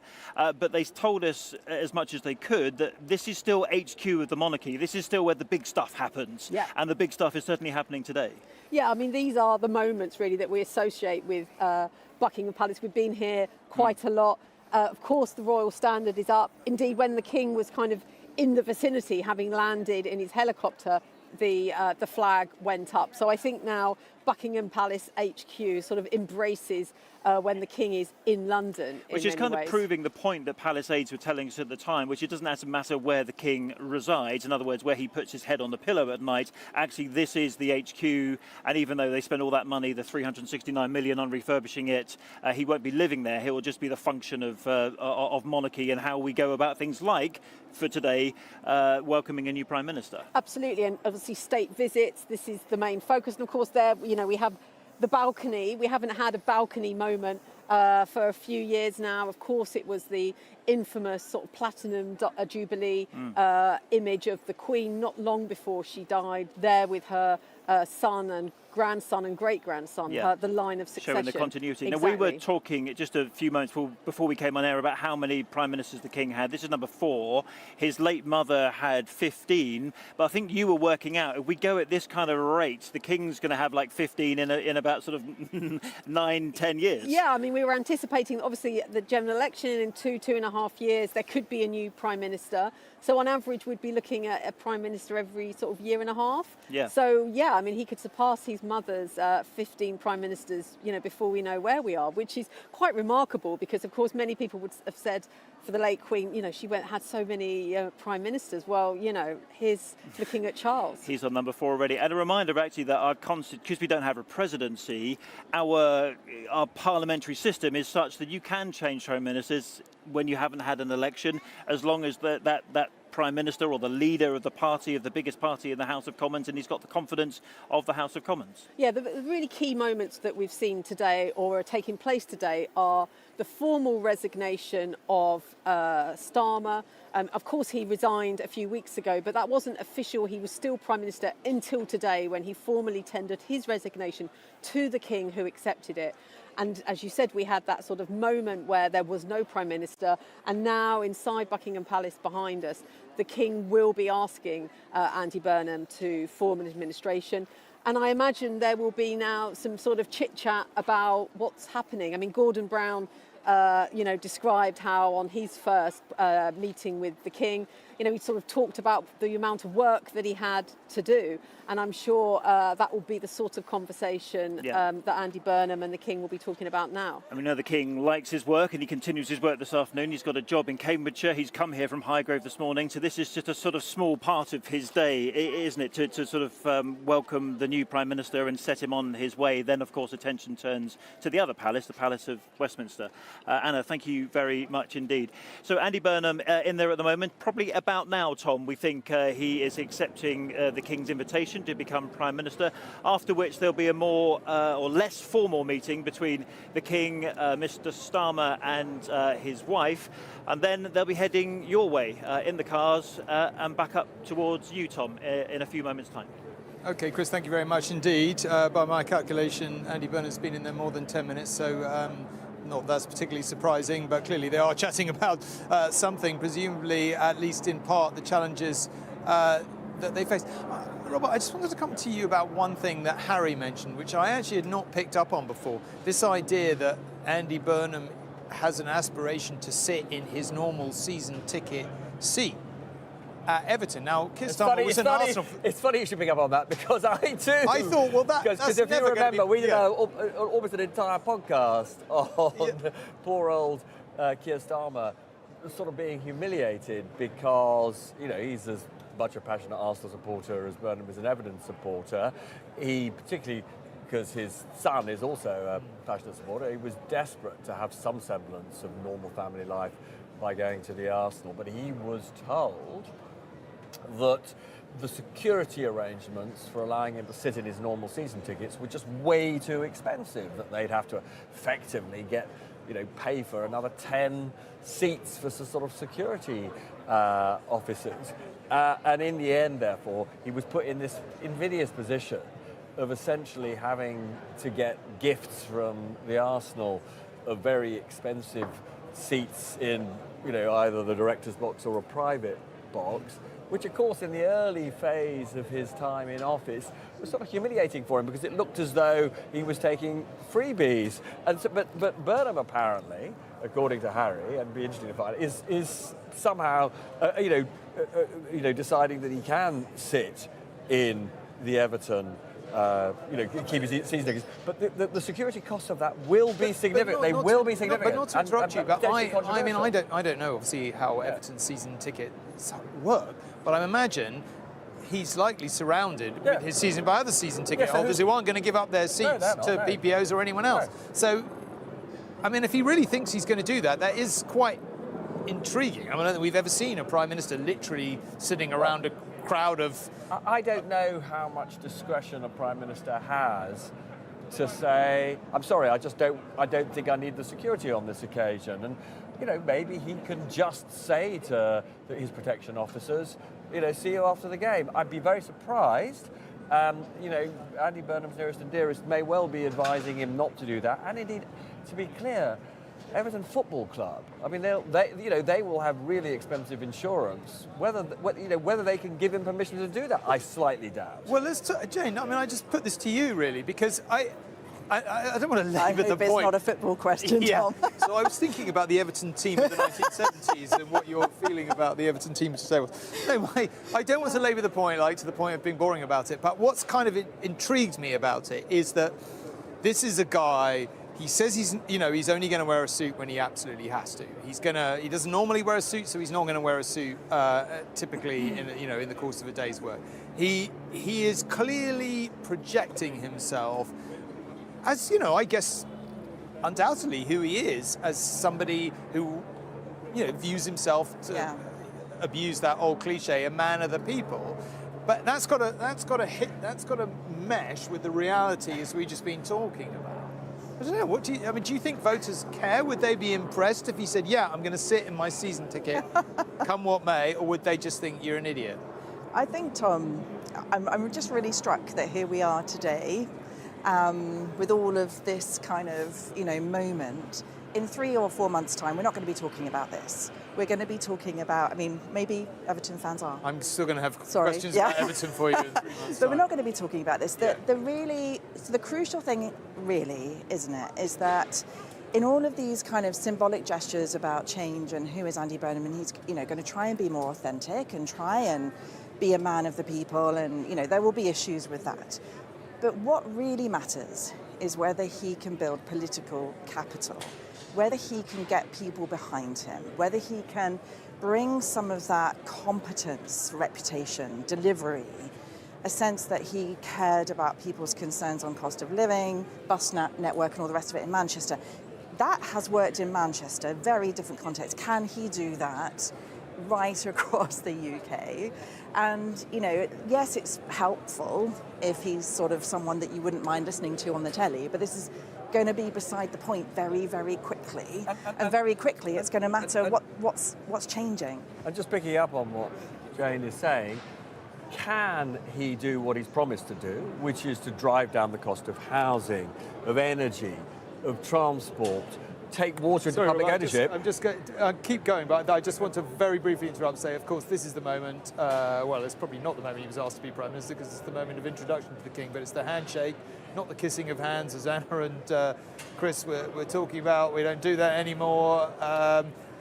Handshake shortly followed. It's a very odd photo. I mean, don't you think? I mean, there's a sort of way in which isn't it? The King is slightly recoiling, it seems to me. It is a slightly odd photo. Anyway, let's not overread that. It is the moment they met, and presumably shortly afterwards, the King asked him to be Prime Minister, and we'll get the statement shortly. But if I could just finish off this thought, which is, one of the very big things that Andy Burnham has already talked about, which is he wants to drive down the cost of what he sees, his advisors see as some of the big elements in the surging cost of living, which is, undermined living standards in this country. And I say housing, energy, water, transport.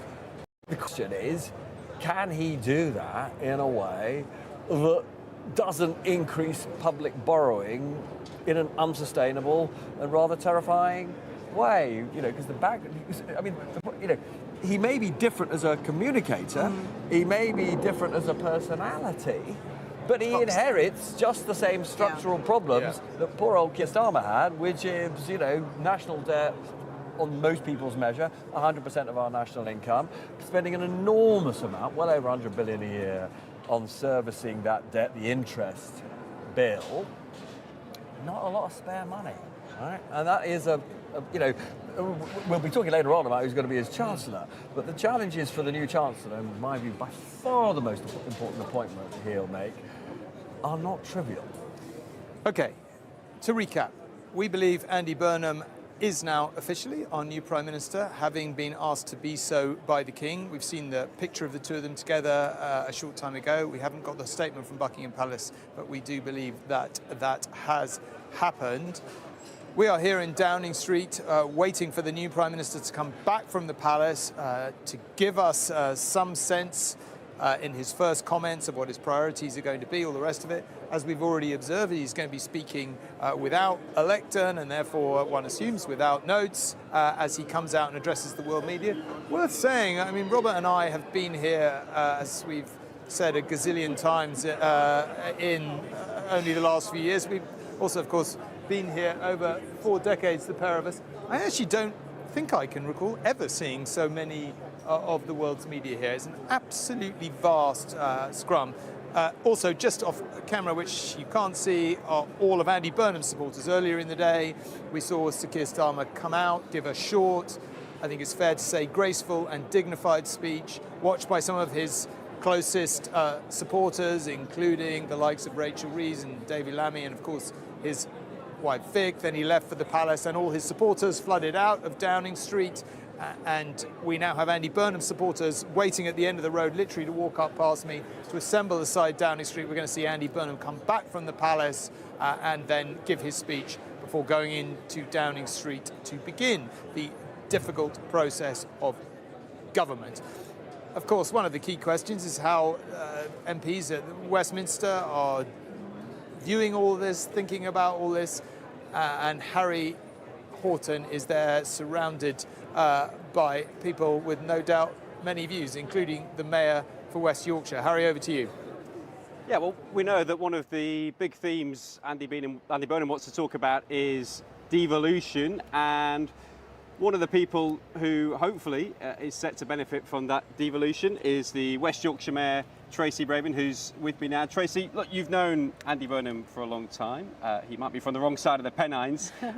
What is it you hope that he will do differently to Keir Starmer? Well, there's no doubt that today is a great day to be a mayor, for sure. But I do want to just pay tribute to Keir Starmer as well, because he led on that devolution revolution and really supported mayors. You may remember 3 days into becoming Prime Minister, he had us all down in number 10 to discuss what we wanted. He drove it through, and I also want to say Rachel Reeves was absolutely pivotal in starting the journey to fiscal devolution, which is something that mayors really want. But we are about to see the biggest, I think, transfer of power from the centre to the regions. And having worked with Andy Burnham, a colleague and a friend, I know that his approach, place over politics, is going to be what defines him. And have you spoken to him in recent weeks about his plans? There's been lots of reporting he might spend 2 or 3 days a week up north. Has he told you if that's his plan? Well, he's a man that is true to his word, and he said that's what he's going to do, and I do believe him.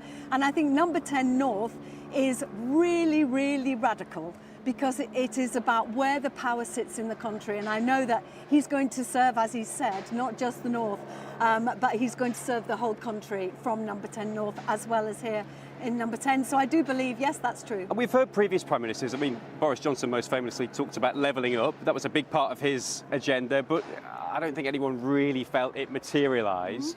Why are you convinced this time will be any different? Well, I can see it in West Yorkshire. I mean, devolution for us isn't a radical or a new idea. For 5 years, we are delivering better transport through the Weaver network that's underway, full devolution and full franchising by 28. We're going to deliver that tram, which is a city like Leeds, one of the biggest cities in Europe without a tram. All of the skills agenda, affordable houses, we're already delivering that. Just imagine that growth and that investment across the whole country. People keep voting for change in politics. We've seen it kind of since 2016. We've seen people vote for Brexit. They've voted for Conservatives, voted for Labour on a mandate of change. Lots of people don't feel like they're getting that change. Do you think Andy Burnham can deliver change that people will feel in the next few years? I have no doubt, because I think his focus on the cost of living, and particularly around utilities, that have just, the costs have spiralled away, and we the public have no control, and we can't hold them to account either. So I think his focus, which is whether that's water or energy or transport or housing, I think that's really radical, and I am really excited for the change that can deliver for the people across the country. And is he ready to become part of the establishment, part of the Westminster elite? I don't think he will. I mean, obviously he's been in politics for 25 years. I don't believe he's going to be in the dining rooms of Westminster when he can be around the country delivering change that I know people are desperate to see. Okay, Tracy Rabin, thank you very My much. pleasure, One of the Harry. people who hope to benefit from Andy Burnham's devolution, and there'll be many other mayors up and down the country hoping they'll get extra powers in the coming weeks and months as well.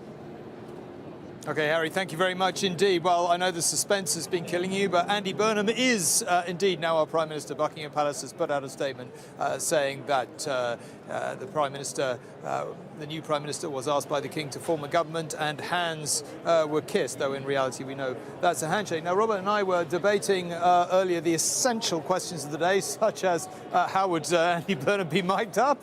And you can see there is no lectern, but there are some rather low microphone, so I'm interested to know how that's going to work in a sound sense to the world's media, who, as I've said, are gathered here.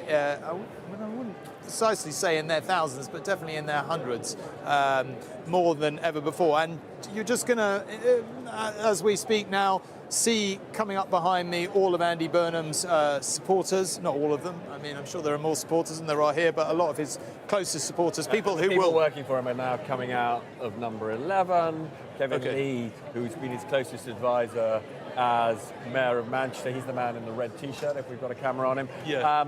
So people who are going to be on the journey. We're minutes Continue away. the cliche. We're minutes away, okay, from Andy Burnham.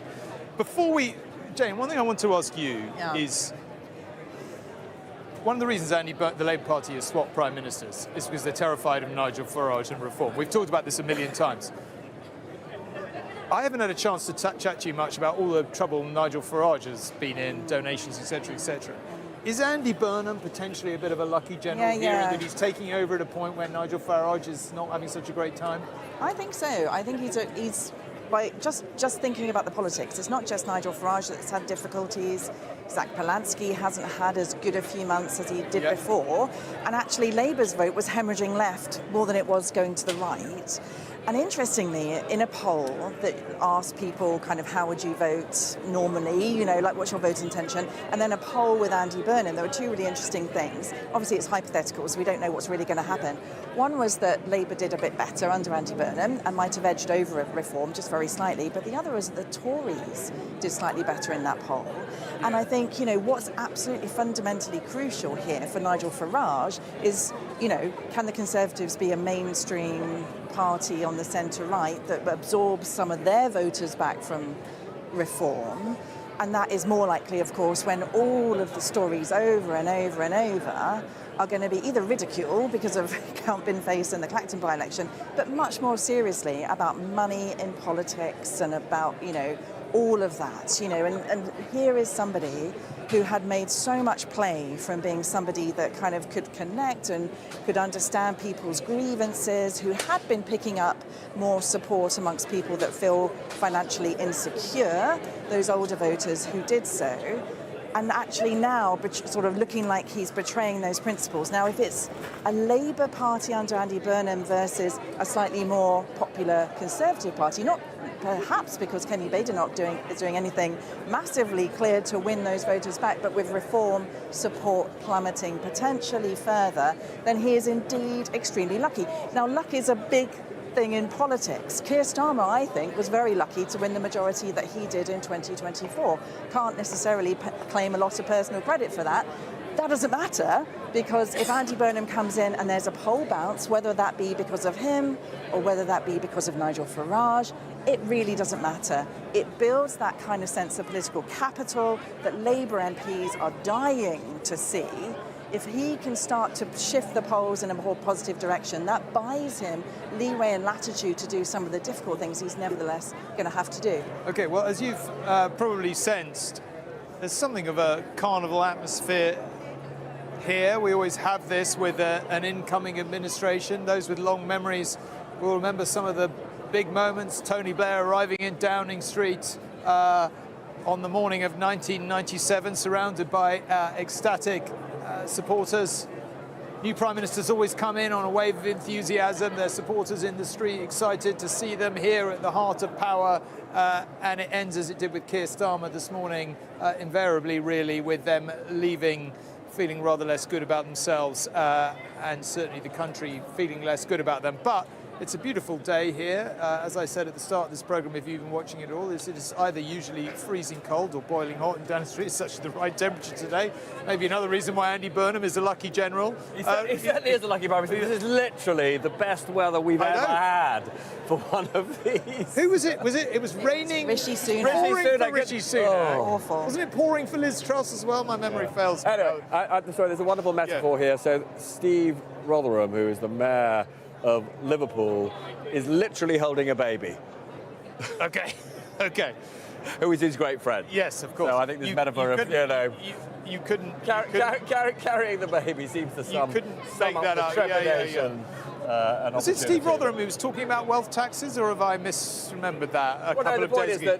The point is that Andy Burnham himself has not formally ruled out a wealth tax. He has said that he wishes his early measures to be measures that unite the nation, and some would say, when he was asked about the wealth tax, that's what he said. And so he wasn't saying, never a wealth tax. He was just saying that wouldn't be his initial priority. And although Labour MPs, many of them are very much in favour of a wealth tax, there are massive practical problems, probably the most important one of which is, in the end, if you look around the world, wealth taxes don't tend to raise that much money, and they are more about symbolism than making a really big difference to the public finances. Well, listen, we don't want to get too heavily into policy at the moment, because if you're watching this is sort of all about really the atmosphere at this point. Andy Burnham's about to arrive. We're going to get the sense of how, I guess, in a way, Jane, this is a really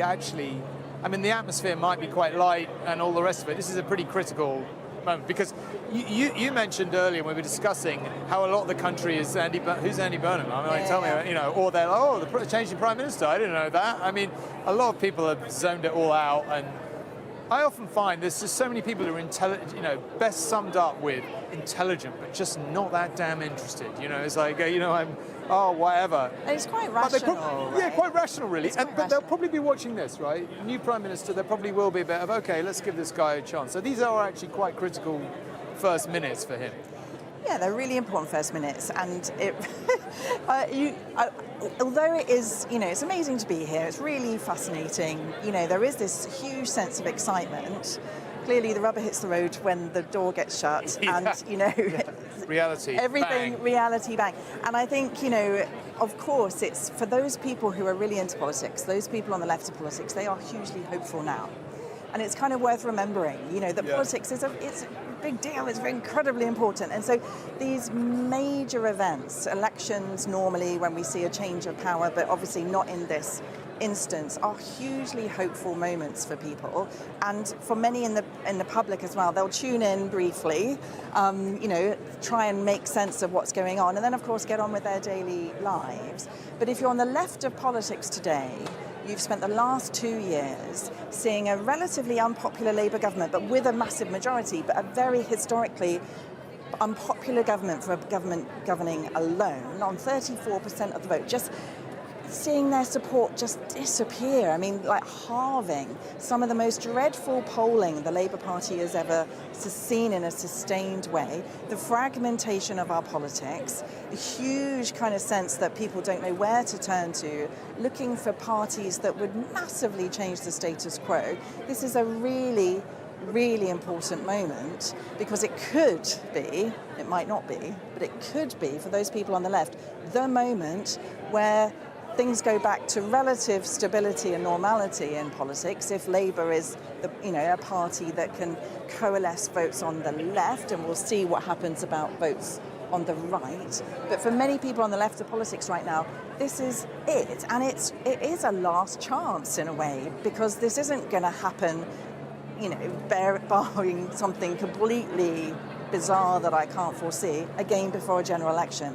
And if Labour can't do it now... That's a big prediction. I think it's this is it, till the general election? I'm not so sure about that. Well, no, I'm sure you're right. Listen, one of the things I was thinking as we're waiting for this is it's just the drama, the intense drama of this moment. And what I mean by that is, Andy Burnham is not a novice to Whitehall and Westminster. It would be totally wrong to say that. He was, he was Secretary of State for Health before. He was Secretary of State for Media. He has traipsed up this street and into that building numerous times under Blair and Brown. But we all,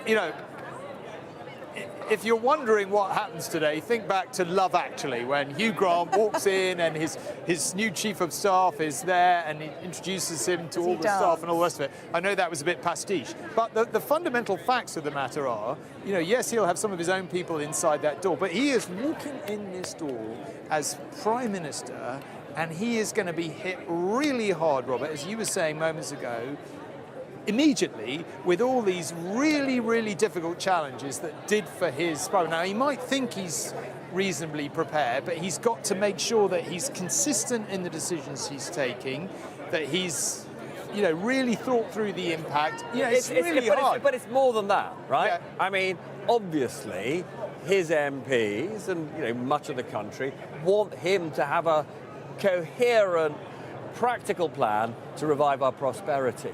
But then there is something else really important. When I talk to prime ministers, both in office and when they've left, they say, nothing prepares you for the shock of just the stuff that comes in from all sides. You may have a plan to revive the economy, but within seconds, you will be hearing something about what Trump's doing in Iran, or, some crisis in social care in some part of the country. It all comes on your desk immediately. Very soon after he arrived, he will be given that briefing about the nuclear codes, because he is now the person who is in charge of our nuclear deterrent. He gets amazingly stressful briefings from the security services about the risks we face. Yes, he has wanted this job pretty much, as far as one can tell, his entire conscious life, and he's run twice and failed to be leader of the Labour Party. Third time without a contest, lucky.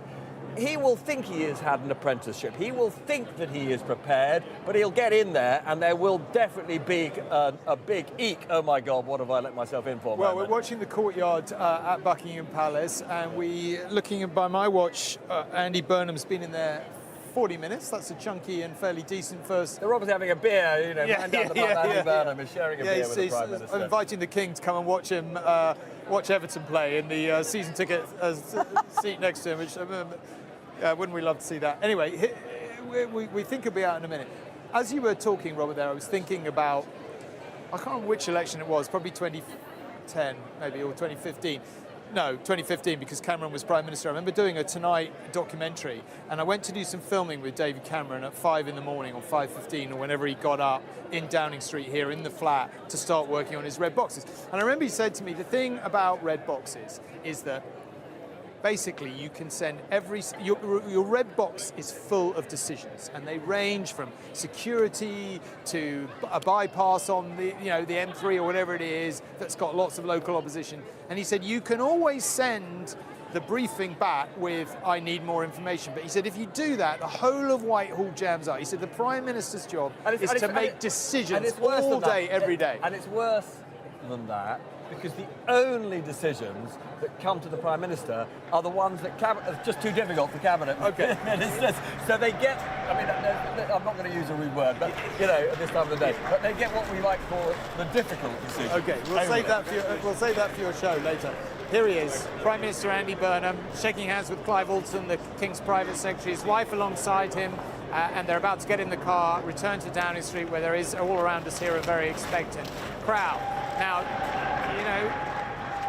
there's cheering. I imagine that is from beyond, they're in the courtyard there, so there must be people looking in from the gates, from outside the palace, beyond the gates. It's a very short journey. We'll have the top view from the helicopter as he now drives back to the palace. Chris, I mean, I don't know how long we expected that meeting to be, but 40 minutes seems, that's more than a perfunctory chat, isn't it?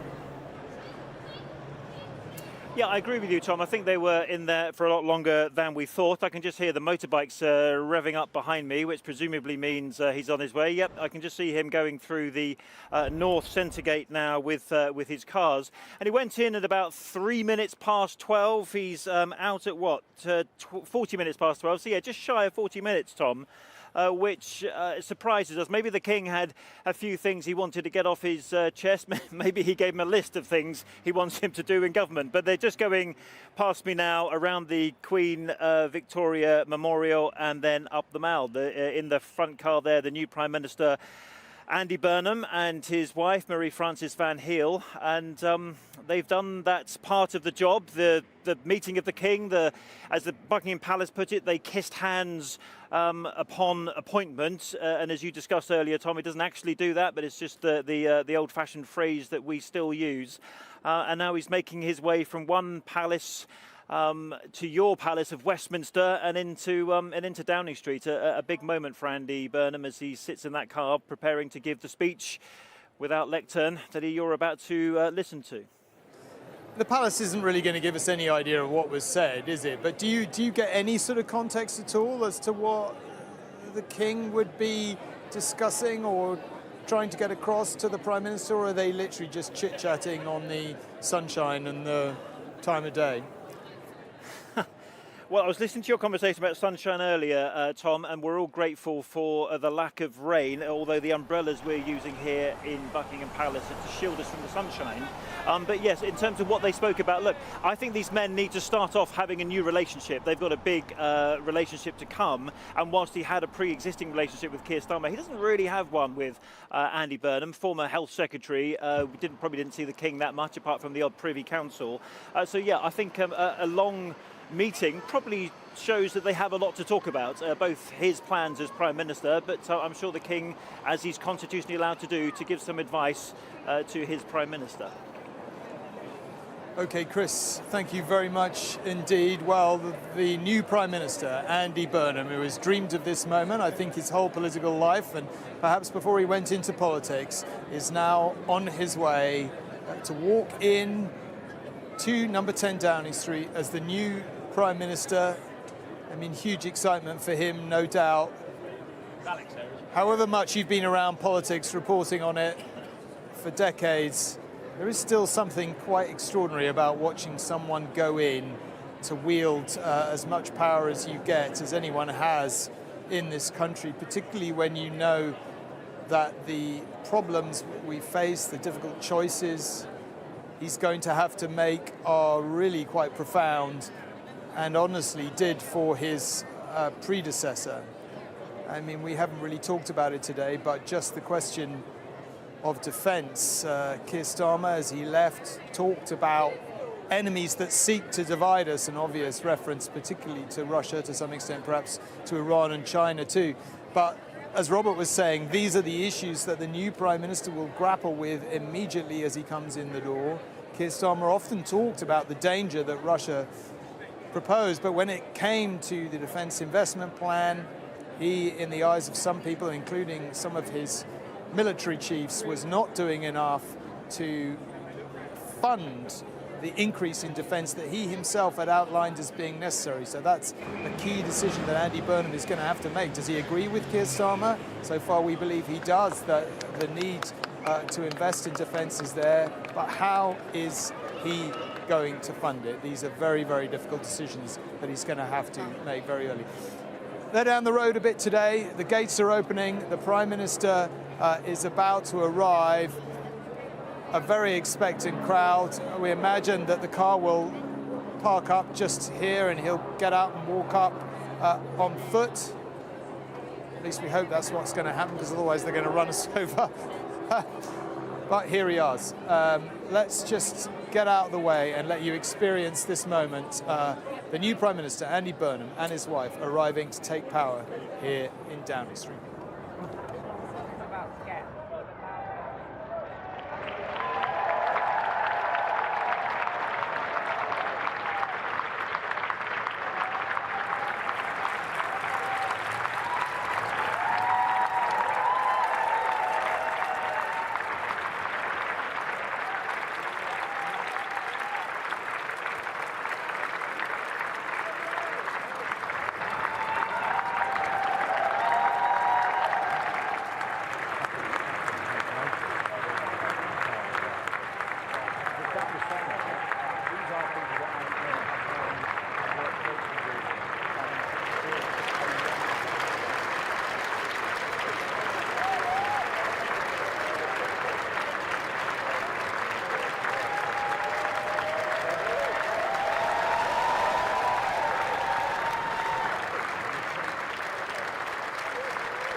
Thank you.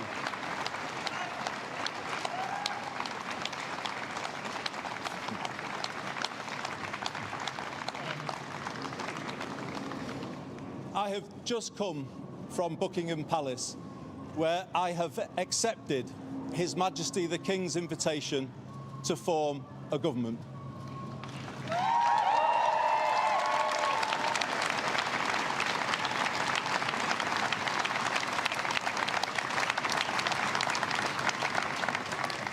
In doing so, I am acutely conscious that I am the 6th person in the last 10 years to walk up this street, the 7th Prime Minister since 2016, making this a moment for reflection and new resolution.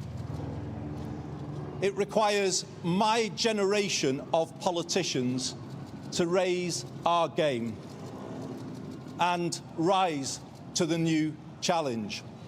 Britain needs to show the world that we can regain our stability once again.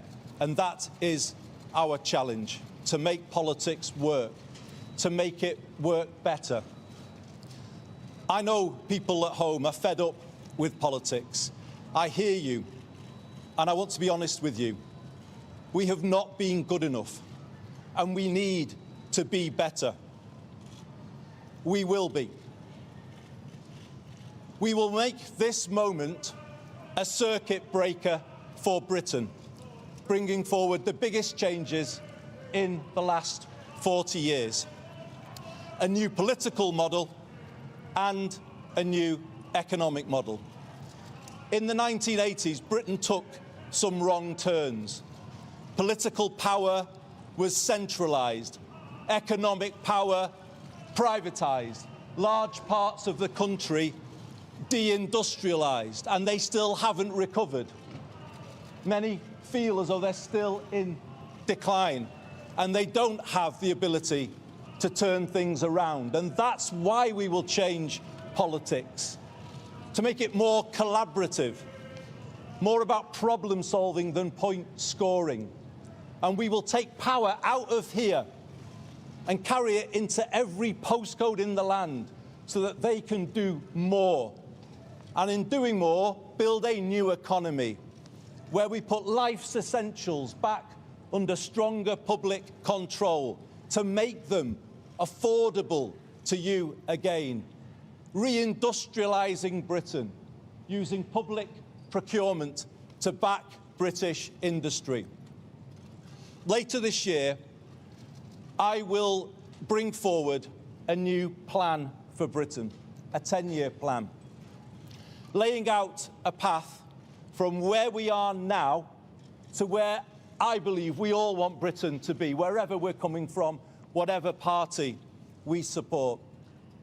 But I can do something to give people some breathing space now, some help with the cost of living. And I will set out some of those measures starting tomorrow, including how we pay for them. We will help more young people into work by changing the education system and giving them more support, more mental health support.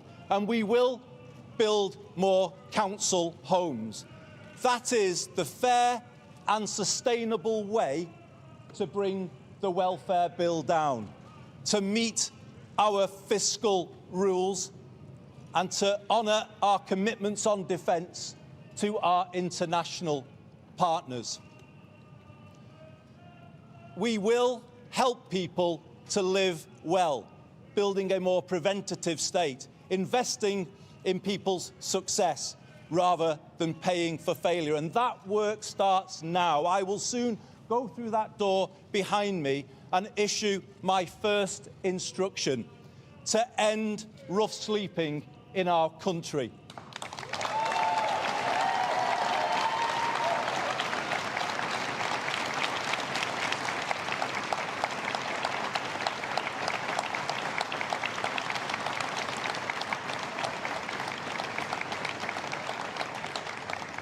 It's about putting the right values and the right standards at the heart of government. I will put the care of people at the heart of everything I do. I will give this my all, and I ask you all to pull with me. Let's build a new national sense of unity, of common purpose and positivity. Let us make this the moment when Britain starts to believe again, the moment we bring back hope. Thank you very much, everybody.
Andy Burnham working his way along the line of his supporters here. They're still clapping. He's got to the end, pretty much outside number 11 Downing Street. Presumably he is going to come back and then walk through that famous door, number 10. I mean, hardened cynics as we are, I would say that was a pretty impressive first speech, delivered without notes, faultlessly. Clearly knew what he wanted to say, had thought it through, and delivered it with a degree of feeling. Tackled very early on. Here we go.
Okay, a kiss for his wife and the Prime Minister. Robert and I, we have the images inside Downing Street we were talking about earlier, the Love Actually moment when the Prime Minister comes in, and to be welcomed by his own staff, of course, his long traveller, members of his staff, people who've been with him, supporters, but also the Downing Street staff, many of whom he won't necessarily know, and people who are going to be serving him in his role as Prime Minister.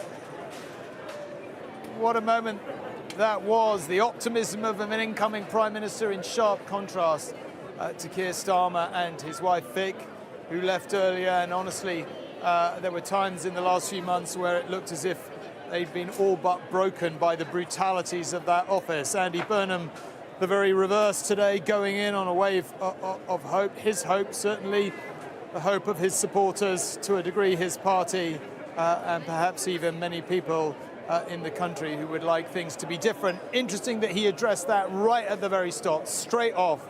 He acknowledged what many people are feeling, their annoyance with politics, the sense that he started off by saying he was the 6th Prime Minister in a decade, and I thought, oh, you're missing one there because we're only just over a decade for our 7th, but he said, no, this the 7th since 2016, clearly acknowledging, Robert, I thought. And what do you think of that speech? You know, we've all seen many of these speeches. Candidly, all cynicism aside, I thought that was pretty good. What did you think? Had two important elements to it. One of which was he just recognised up front that the kind of instability we've seen in this country over the last 10 years. He talked about the fact we've had, 6 people, coming up here, 7 prime ministers in 10 years, and actually way worse than that, right? 5 prime minister in just 4 years. It's why, actually, a member of the cabinet, who may not be a member of the cabinet much longer, we'll find out about that later on, said to me, only a few days ago, that he genuinely believed Burnham would not be the last prime minister of this Parliament. Please stop talking like that. We can't take any more of it. No, but I mean, anyway, the problem is, some people see him as treacherous, as having basically forced out Starmer, and once people get the habit of treachery in that sense, very hard to put that back in the box, as it, or when MPs get the habit of treachery, as it were. But he said, absolutely explicitly, incredibly bad for the UK, this instability. We look like, a joke to the rest of the world in that sense. So he has got to bring stability. But then I thought the other very significant thing is he wants to make a difference to people's lives immediately. Some people thought he would spend the summer working out what to do. He said in terms, tomorrow, he will announce fully costed measures to reduce the cost of living. Sounds like a mini budget, right? And he also said throughout the week there will be a series of announcements. And he started with a very symbolically important announcement. He said he's going inside and his first instruction will be to end, we'll see whether he pulls it off. We've had promises like this before, but to end rough sleeping. That's what he said. It's a very big ambition. It's a big ambition, but obviously in terms of how he wants his administration to be seen, a symbolically powerful ambition. And he also said that he would be later on this year setting out a 10-year plan for the revival of the country.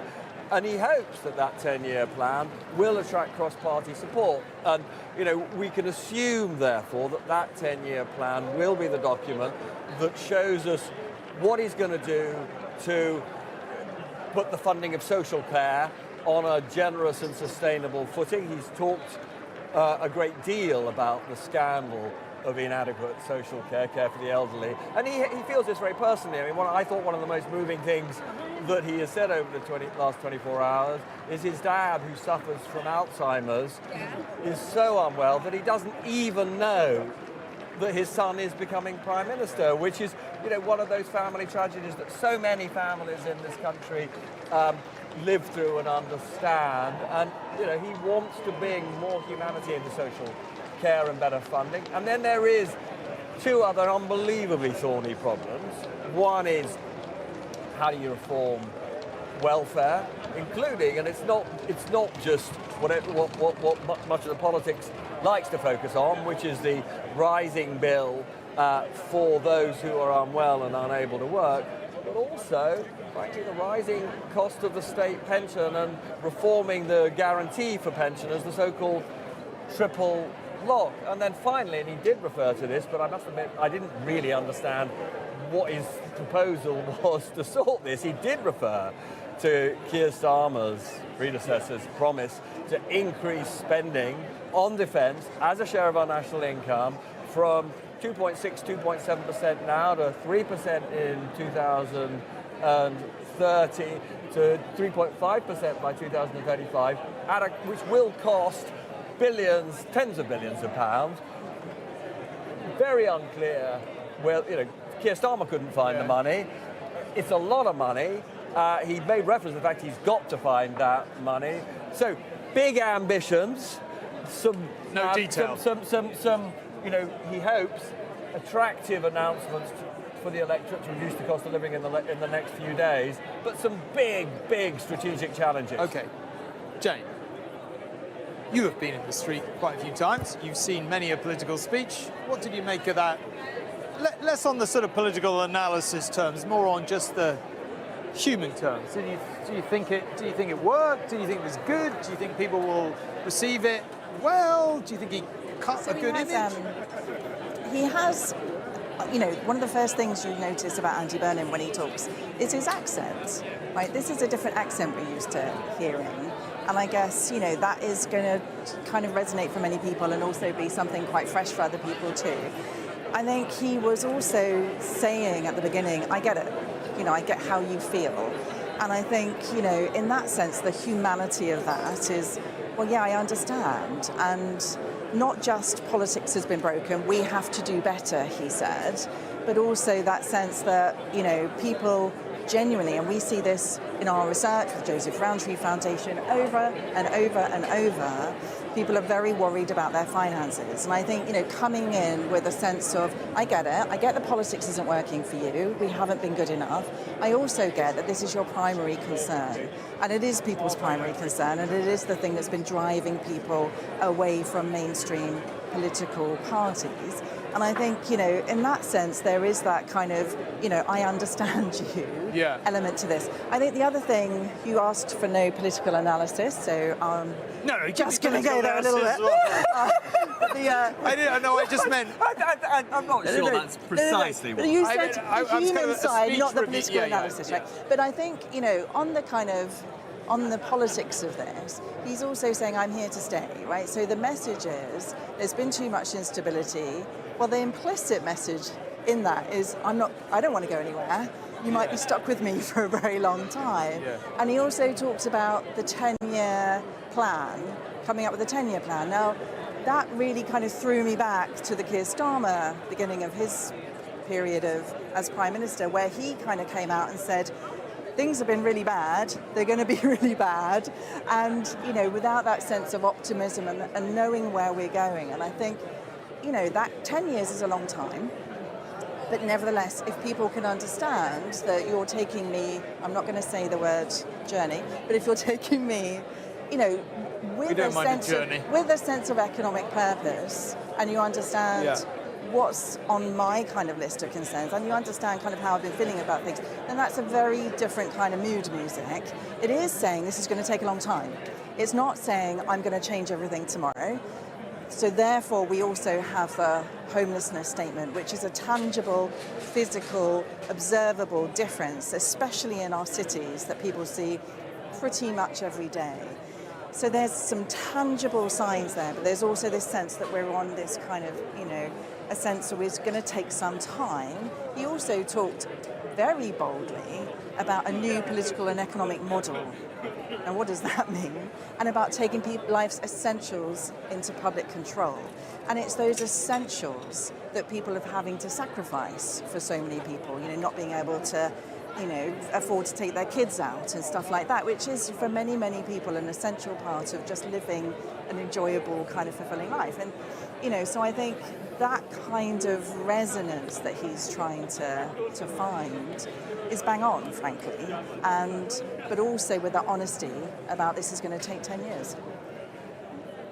I mean, as you can probably tell, there's a bit of a summer cocktail party atmosphere around here as Andy Burnham's supporters mill around in the street and chat, having seen their man into power.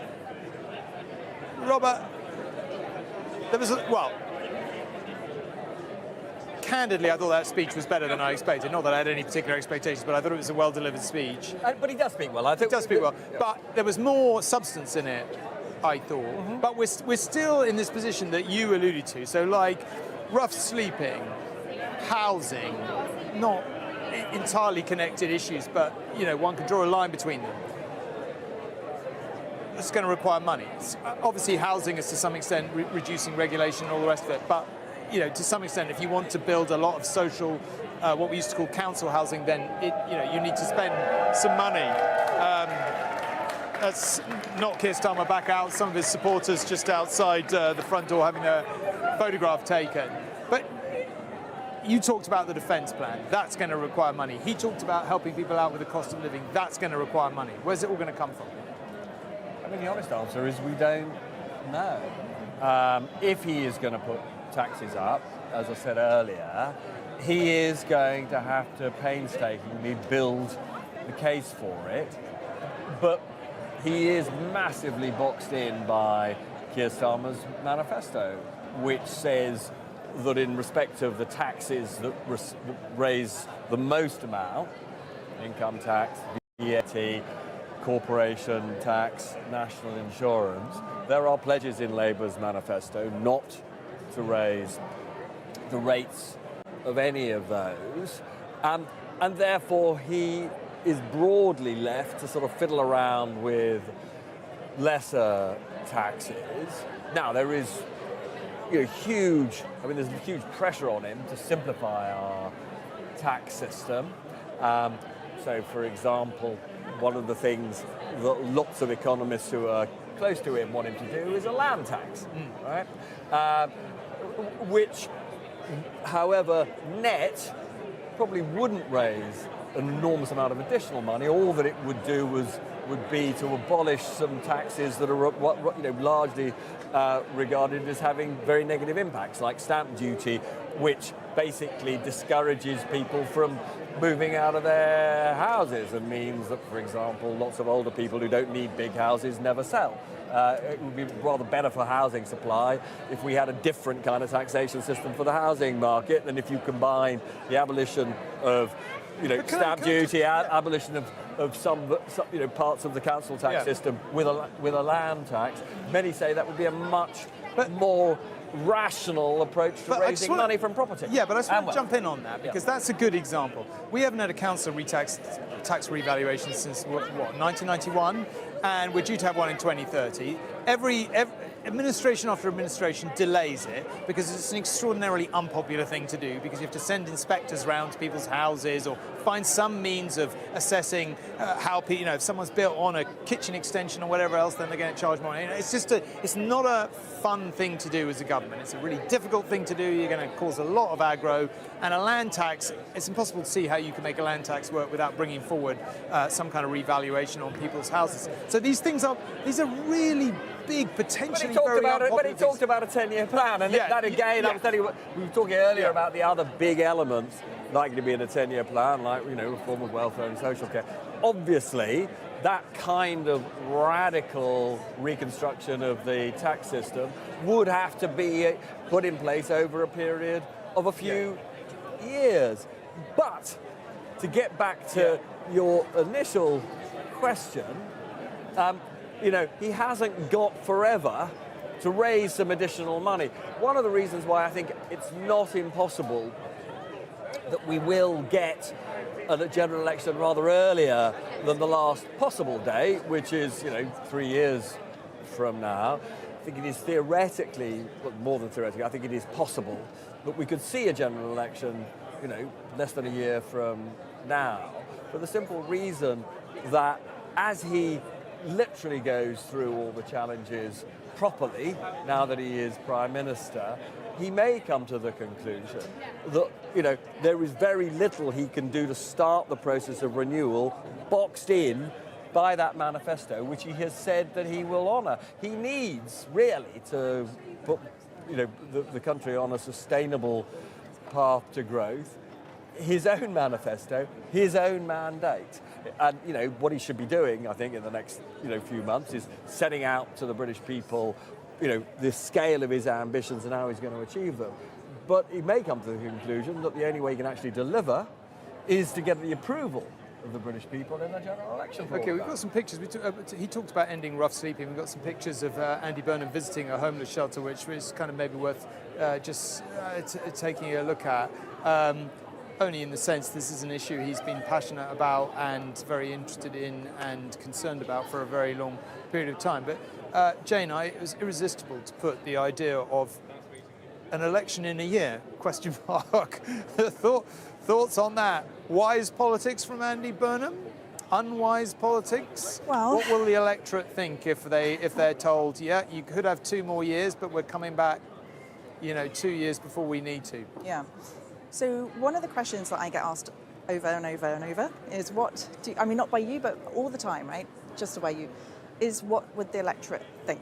That there's this idea that there's a group of people in the country and they just have these views. You don't know, Jane? They have these views and politics just responds. But obviously what I think we're going to see is a bit more political leadership, more building a case, I suspect. And that has been, I think, one of the tensions in British politics over recent years, that there has been so much reactionary kind of political decision making to the public, right? So that's the first thing. It's in a sense, it's like, well, what would the public make of it now? Well, probably like, oh my gosh, but what will the public make of it in a year? Well, that's going to depend on the man inside number 10 Downing Street and how he delivers that message of the necessity of the changes that he's making, and what are the contextual things, what is the context that we find ourselves in. So I think Rob is absolutely right that if he feels boxed in terms of policy terms, then that is one of the things that he might want to do. The other question then is it advantageous? And the argument has been since Keir Starmer won the general election in 2024 is that Labour had this enormous majority. They just couldn't take any risks with it. Now, the fact was that he wasn't able to enjoy the kind of comfort of that majority because so many of his MPs were disillusioned. So in a sense, that was a little bit of a sort of moot point at times. But is it going to be the case that Andy Burnham enjoys a substantial poll lead? Because obviously he doesn't want to call a general election if he's just going to lose power, right? So there has to be a calculation that Labour are ahead. Perhaps the Conservatives even have made some sort of recovery off the back of reform, because remember in 2024 it was the fact that the right vote was split that meant you could win the election on a 34% vote as the Labour Party. But he has to get Labour's polling back to where it was 2 years ago, and then some, if he's going to feel comfortable. So, clearly that's going to matter, because you don't just throw away a majority. But it has to be that meeting of those kind of electoral contexts has to come into alignment with this sense of policy, manoeuvrability, that I think, if those two things do align, then indeed I don't think it's beyond much doubt, really. I mean, I suppose the logical way for him to approach it would be to say, right, here's some stuff I can do now. I'm going to do this for the next 2 years because I can, because the manifesto allows me, because there are problems that are immediately soluble. So I'm going to make some progress on rough sleeping. I'm going to make some progress on building more council and social housing. I'm going to make some progress on the cost of living. But for the bigger things, I want to make these very big changes, and to do that, I need a new mandate. I mean, that would be the logical stuff you can deliver now, and then begin to prepare the case for stuff that's going to... this is a question. It doesn't sound like one. Well, does that seem like a sensible strategy? Well, he's got to build in, as Jane implies, maximum flexibility into his timetable for going to the electorate. I mean, my own view would be, if there were a very significant Burnham bounce, and if this 10-year plan that he's going to publish later this year, which he just promised he would do, if that looks like a fledgling manifesto, and he happens to be significantly ahead in the polls, my own view is he'll probably go the country quite quickly. I mean, I guess the danger with that is that's you remember when Gordon Brown took over, he flirted with the idea of going to the country, and it turned out to be an absolute disaster, and then he bottled it. But he's not going to repeat that error. No. I mean, look, I mean, he was. Although some of his advisors did briefly that was a possibility. I mean, well, which I thought was no. It's a question of what you're saying here. I don't think he will flirt. I think he'll make a decision or not make a decision, as it were. I think he was in that Brown government that so disastrously mishandled, essentially setting expectations for what was going to happen, right? Which ended up making Gordon Brown look weak. I mean, I think looking back on it, I think you and I slightly disagree on this, but my own view is if he had gone early, he probably would have won. But anyway, and I think Burnham, I understand it from talking to people close to him, he's sort of learned that lesson. What you don't do is march people up the hill and then march them down again. That is a disaster, and that way lies oblivion. But I don't think it's impossible. Yeah. I don't think he's made up his mind to do that, but I don't think it's impossible that really quite early on, if they had a significant lead and he had managed to convey to the country what he stands for and what they can expect, that we would get an early election. Now, my own view is there are some people, believe it or not, who think he could go before Christmas. I don't, for what it's worth. I do think probably the earliest we would see would be next May. But I don't think it's impossible. I've just got to say, Robin, our very brilliant producer, the man he's hugging there is allegedly Peter Reid. Robin, our fantastic producer here, spotted him earlier in the white jacket. Everton midfielder of times gone past. We like to have a lot of Everton knowledge here in Downing Street on occasions such as this. So that is top football knowledge, which clearly I didn't have. Jane, you got a view on the Everton football team of the 1970s? No, you'll be glad. Well, that's where you're going wrong. But thinking about the early election logic, right? I think one of the things that I keep thinking about is Makerfield. And, you know, I remember being interviewed on And he took a big risk with Makerfield. He took a big risk. And I think, you know, I remember people asking me about it ages ago, is this going to happen? Yeah. And people saying, well, there is a route. And so many people ruled that out, right? So many people said, Makerfield, too risky. Reform's vote share in the local elections was like 50%. You know, this is just a kind of a terrible gamble. I didn't think so. That doesn't mean I happen to be right on that occasion, doesn't mean I always am. But I didn't think it was such a big gamble. Never let it be said, you're always right. It was a gamble. Yeah, you know, it was a hugely brave electorally, politically thing to do. And I think that gives us a little bit of a sense of the kind of politics. If Andy Burnham senses, you know, for whatever reason, whatever evidence, is that he could indeed outperform expectations, he has shown us already that he has a tendency to do that. What next, Robert? I mean, we've got a whole day, all of us, of standing here because fairly soon we're going to get cabinet appointments. I mean, so this is the bit of absolute sort of soap opera, which is, you know, we are going to see careers ended, perhaps temporarily, but, you know, some people, enemies made. Some people for whom, you know, their greatest ambition in life was to become a cabinet minister are going to be told sorry, goodbye.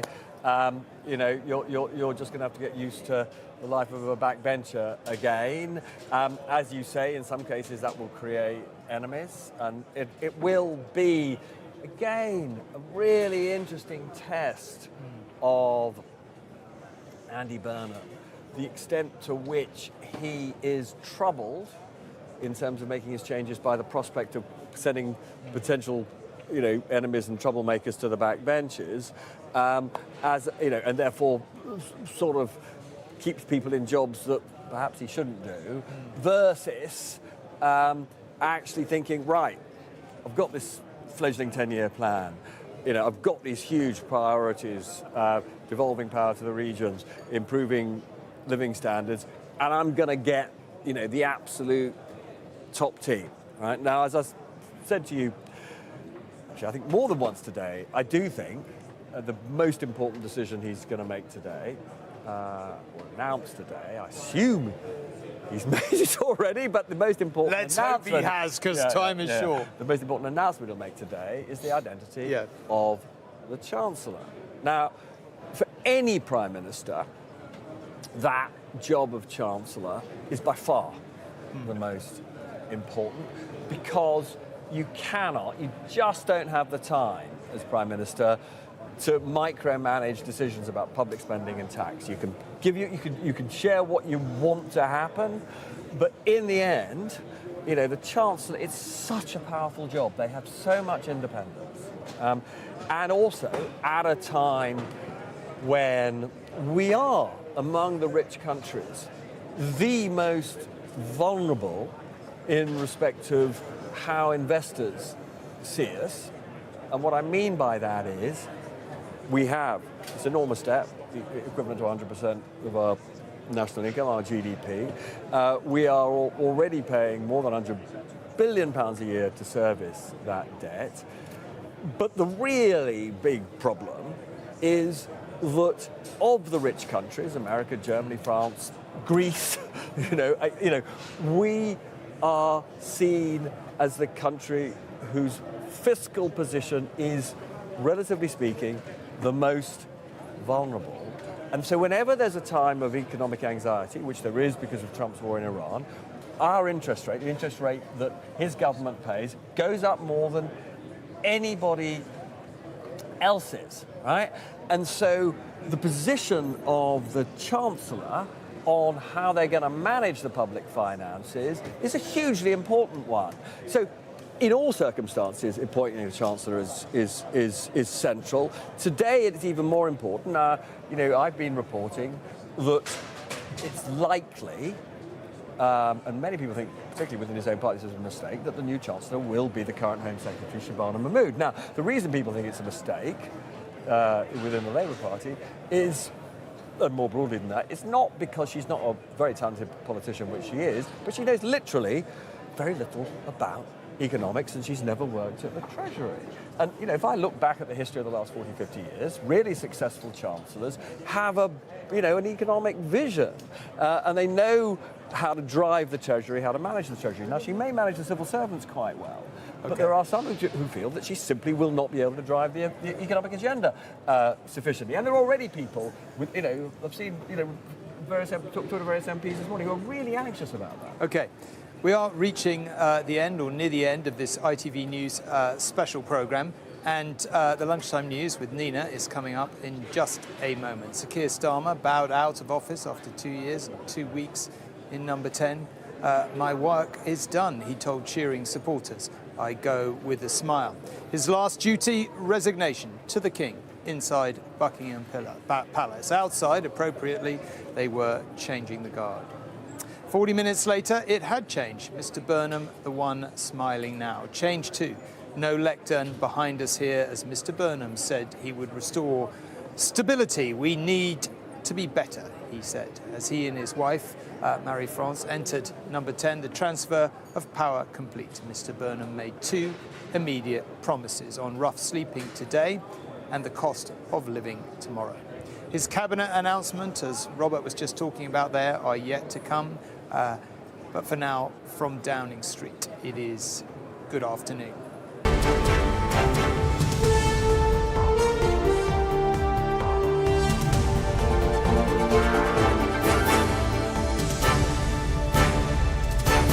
This is the ITV Lunchtime News with Nina Hussain.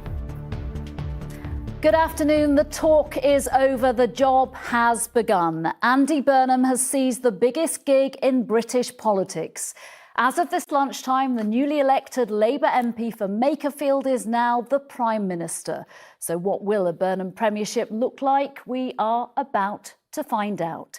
In his first speech in the role, he promised a 10-year plan for the country, plus help with the cost of living to give people breathing space much sooner than that. He says his first policy announcements and how he will pay for them will follow tomorrow. But he finished his speech just before walking into his new home with a pledge to end rough sleeping in Britain. Our political reporter Jasmine Cameron-Chaleshi on Sir Keir Starmer's goodbye to Downing Street and Mr. Burnham's return to Westminster. Leaving number 10 for the very last time, the man forced out by his party. My work is done. Eager to define his legacy. Our economy is stronger. Our public services are on the up, with the biggest fall in waiting times for 17 years. Our defence and security are on a far stronger footing, and our international reputation is greatly enhanced. After weeks of infighting, Keir Starmer's parting message was about unity. It is vital that we remember the greatness of the Britain all around us, that we can change our country for the better, and we can unite different people under our common flag. As he offered his support to the incoming Prime Minister. As I now pass the baton to Andy Burnham, I wish him every success. I go with a smile, and I go proud of everything that we have achieved. And after a final goodbye to those who stood by him till the bitter end, his last act as PM, an official resignation to the King, who, after seeing off one Prime Minister, greeted another. Andy Burnham is now the 7th Prime Minister in a decade. If he felt the pressure, he didn't show it. He embraced supporters, including the man who sacrificed his seat, helping him return to Parliament. Speaking without notes, he pledged to do things a little differently. I know people at home are fed up with politics. I hear you, and I want to be honest with you. We have not been good enough, and we need to be better. We will be. We will make this moment a circuit breaker for Britain, bringing forward the biggest changes in the last 40 years.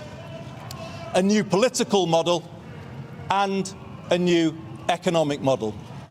Promising immediate action on the cost of living crisis. I will bring forward a new plan for Britain, a 10-year plan, laying out a path from where we are now to where I believe we all want Britain to be, wherever we're coming from, whatever party we support. But I can do something to give people some breathing space now, some help with the cost of living. And I will set out some of those measures starting tomorrow, including how we pay for them. And signalled reform on welfare and housing. We will build more council homes.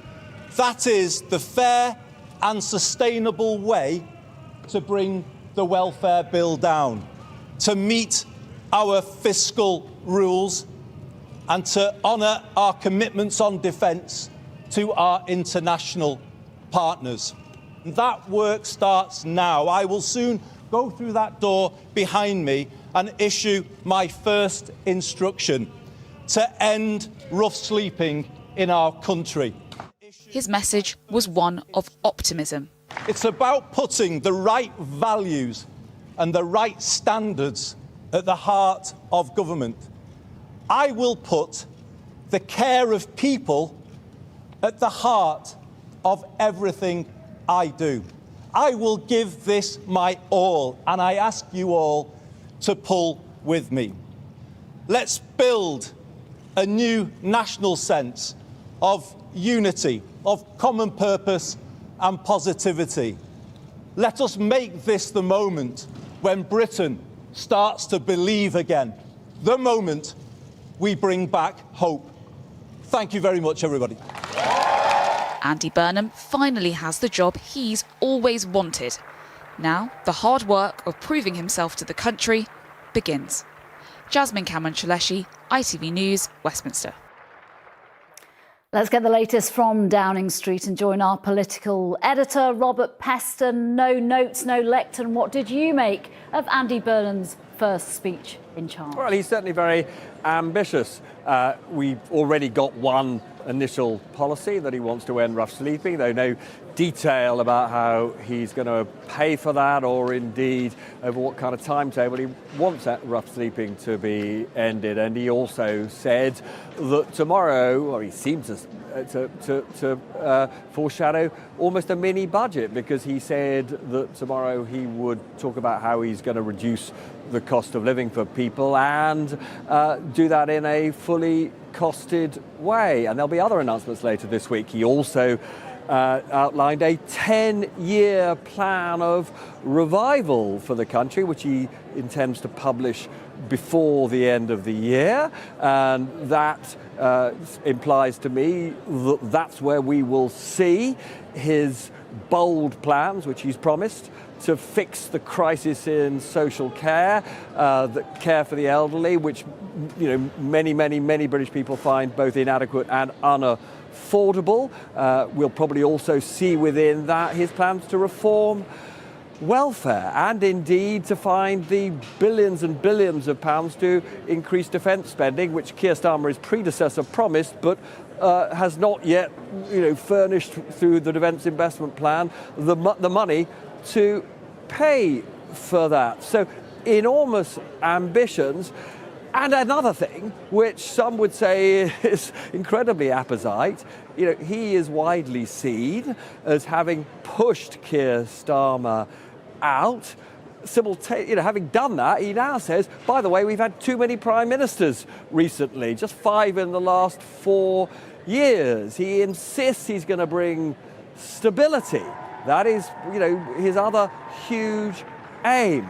Having, however, committed what many Labour MPs see as an act of treachery in getting rid of Starmer, we'll see whether he can put the civil war within the party back in the box, and we will now see a period of stability.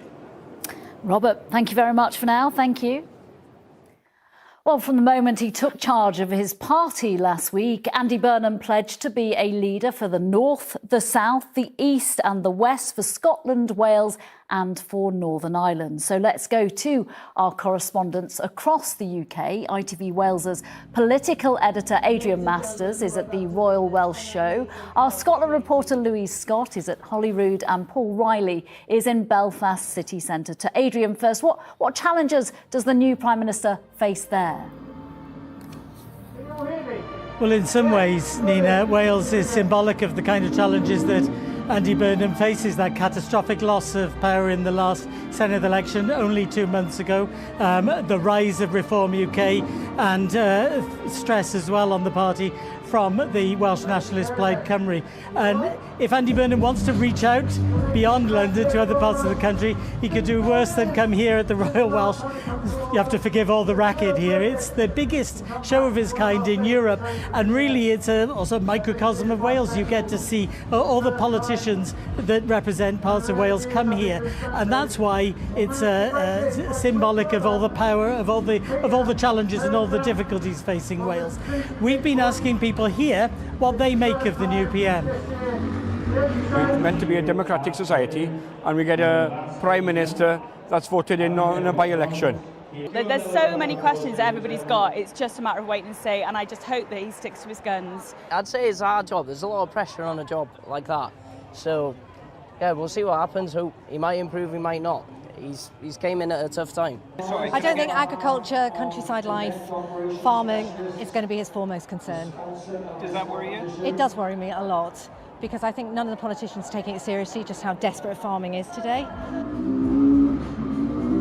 And Andy Burnham faces another issue in Wales. He talks the talk about devolution, but the government here in Wales is the Welsh Nationalist Party, Plaid Cymru, and they want to see the devolution that we have here in Wales, the Welsh Parliament, the Senedd and the Welsh Government, strengthened. There's bound to be some kind of tension there. At the moment it looks as though the two governments are on a collision course, so there could be trouble ahead for Andy Burnham and the Welsh Government in the months and years to come. Well, it's also a pro-independence party that leads the Scottish Government, and the SNP hasn't shied away from again calling for further devolution and ultimately independence. We'll be speaking to the First Minister later, but he has said if Andy Burnham is serious about strengthening the powers of the Scottish Parliament, then John Swinney will be a willing partner. And this is also an important change for Scottish Labour. They just had devastating results at the Scottish parliamentary elections in May. Their leader, Anas Sarwar, he was one of the earliest members to call for Keir Starmer to go. So he sees this as a positive step and is a believer in Burnham. Now, the SNP, they want to see the new Prime Minister deliver a cost of living budget as a priority for families. And they have called today a feeling of Groundhog Day at Westminster, but the SNP cannot comment too much, as well they have had 3 leaders in just 3 years. Well, the big issue here in Northern Ireland, perhaps unsurprisingly, is money. The Northern Ireland Executive, Stormont's power-sharing devolved government, hasn't agreed a budget. In fact, it's facing an overspend of an estimated £1.5 billion. Now, the executive parties met the Chief Secretary to the Treasury last month. They told Lizzie Rigby that they're underfunded. It appeared that Lizzie Rigby was on a fact-finding mission for Andy Burnham, so that's in his in-tray. So too is the government's legacy legislation. That's a framework on dealing with Northern Ireland's troubled past. And Andy Burnham, the great devolutionist, well, he'll face questions from some parties here in Northern Ireland about the reform of Stormont institutions. Now, Andy Burnham was last in Northern Ireland in March. He was a guest at the Alliance Party conference. We expect him to return here in the coming days as the Prime Minister.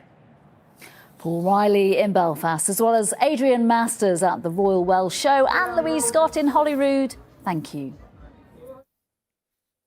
On to the day's other news now, and hundreds of pharmacists have been forced to cancel their first appointments under a new meningitis B vaccine programme because of stock shortages. From today, 1 million teenagers and young people are meant to be able to get the jab. It follows fatal outbreaks of the disease earlier this year. But the industry body says some pharmacies have been unable to get the deliveries they need. Nick Dixon visited one pharmacist in Hampshire. Well, like many pharmacies, they are ready, they're willing here to deliver this vaccine. They just don't have the stock. They've had no deliveries from the NHS. Mitesh and his staff operate 18 community pharmacies in this area. The first task for them this morning was to cancel a whole load of vaccination appointments, unfortunately, because they just don't have the stock. We'll talk to Mitesh in just a second to see what's going on here, but let me just talk you through the details of this vaccination programme. So around 1 million young people are eligible, aged between 17 and 18, if they were born between September 1st, 2007 and August 31st, 2008, and if they're under 25, starting university for the first time in the autumn, and born on or after July 21st, 2001, are starting certain further education colleges. Let's chat to Mitesh. Mitesh, thanks for joining us. This has been deeply frustrating for you and your staff as well. Yeah, I mean, the staff facing patients, feeling the brunt of it, having to cancel appointments, about 20 to 30 a day today. We have vaccines coming in, we just don't know exactly what time and, how soon we'll get them. Okay, all right. Well, we've spoken to the NHS and the Department of Health as well. They've told us that they've had a huge response to this vaccination programme and that they do have supplies and they're working with pharmacies to try and speed things up. Nick Dixon reporting from a pharmacy in Hampshire. An inquest into the death of an 87-year-old woman who died after falling into a pothole has started today. Beryl Barrett died on Christmas Day last year, days after she fell into the hole while crossing a road in Nottinghamshire. Her family has previously called her death sad and unnecessary. A hosepipe ban affecting nearly 2.5 million people has been announced. South East Water said customers in Sussex, Surrey, Hampshire and Berkshire will be affected starting on Saturday. The firm said it's seen a decline in river levels after low rainfall. And emergency crews are battling a fire on Arthur's Seat in Edinburgh. 4 fire engines were there through the night after responding to a report just after 6:30 yesterday evening. The fire service says no casualties have been reported. OK, let's return to our main story. The arrival of the new Prime Minister, Andy Burnham, in Downing Street this lunchtime. We can speak to our political correspondent, Romilly Weeks now. Romilly, what can we expect from Andy Burnham as the day goes on? Well, now the serious parts of the job really start for Andy Burnham. He will have gone into number 10 with the applause of that very enthusiastic bunch of supporters ringing in his ears. But now it's really down to business. It will start with security briefings, including on the nuclear codes, and then he's getting on with the job of finalising his cabinet, including who will take up that key position standing next to him as Chancellor. It's been a pretty closely guarded secret up until today. It's widely expected that Shabana Mahmood is a more likely pick than his close ally Ed Miliband. Whoever it is, they will have to get straight on to finding money, including for some of those new things that he promised today, like ending homelessness and helping people with the cost of living. And that is going to be no easy task, because although the mood might have changed, the tone might have changed, the finances of the country, the very difficult financial picture the country is facing, has not changed. Absolutely not. Romilly Weeks, thank you very much for that. And we have continuing live pictures throughout the afternoon from Downing Street. Head to our YouTube channel where you can watch our rolling live stream of all the comings and goings in the hours ahead as Andy Burnham begins to put together his cabinet. For now, though, from all of us on the lunchtime team, that's it. Mary will have tonight's evening news live from Downing Street at 6:30. The news where you are is next. From all of us, have a lovely afternoon. Bye for now.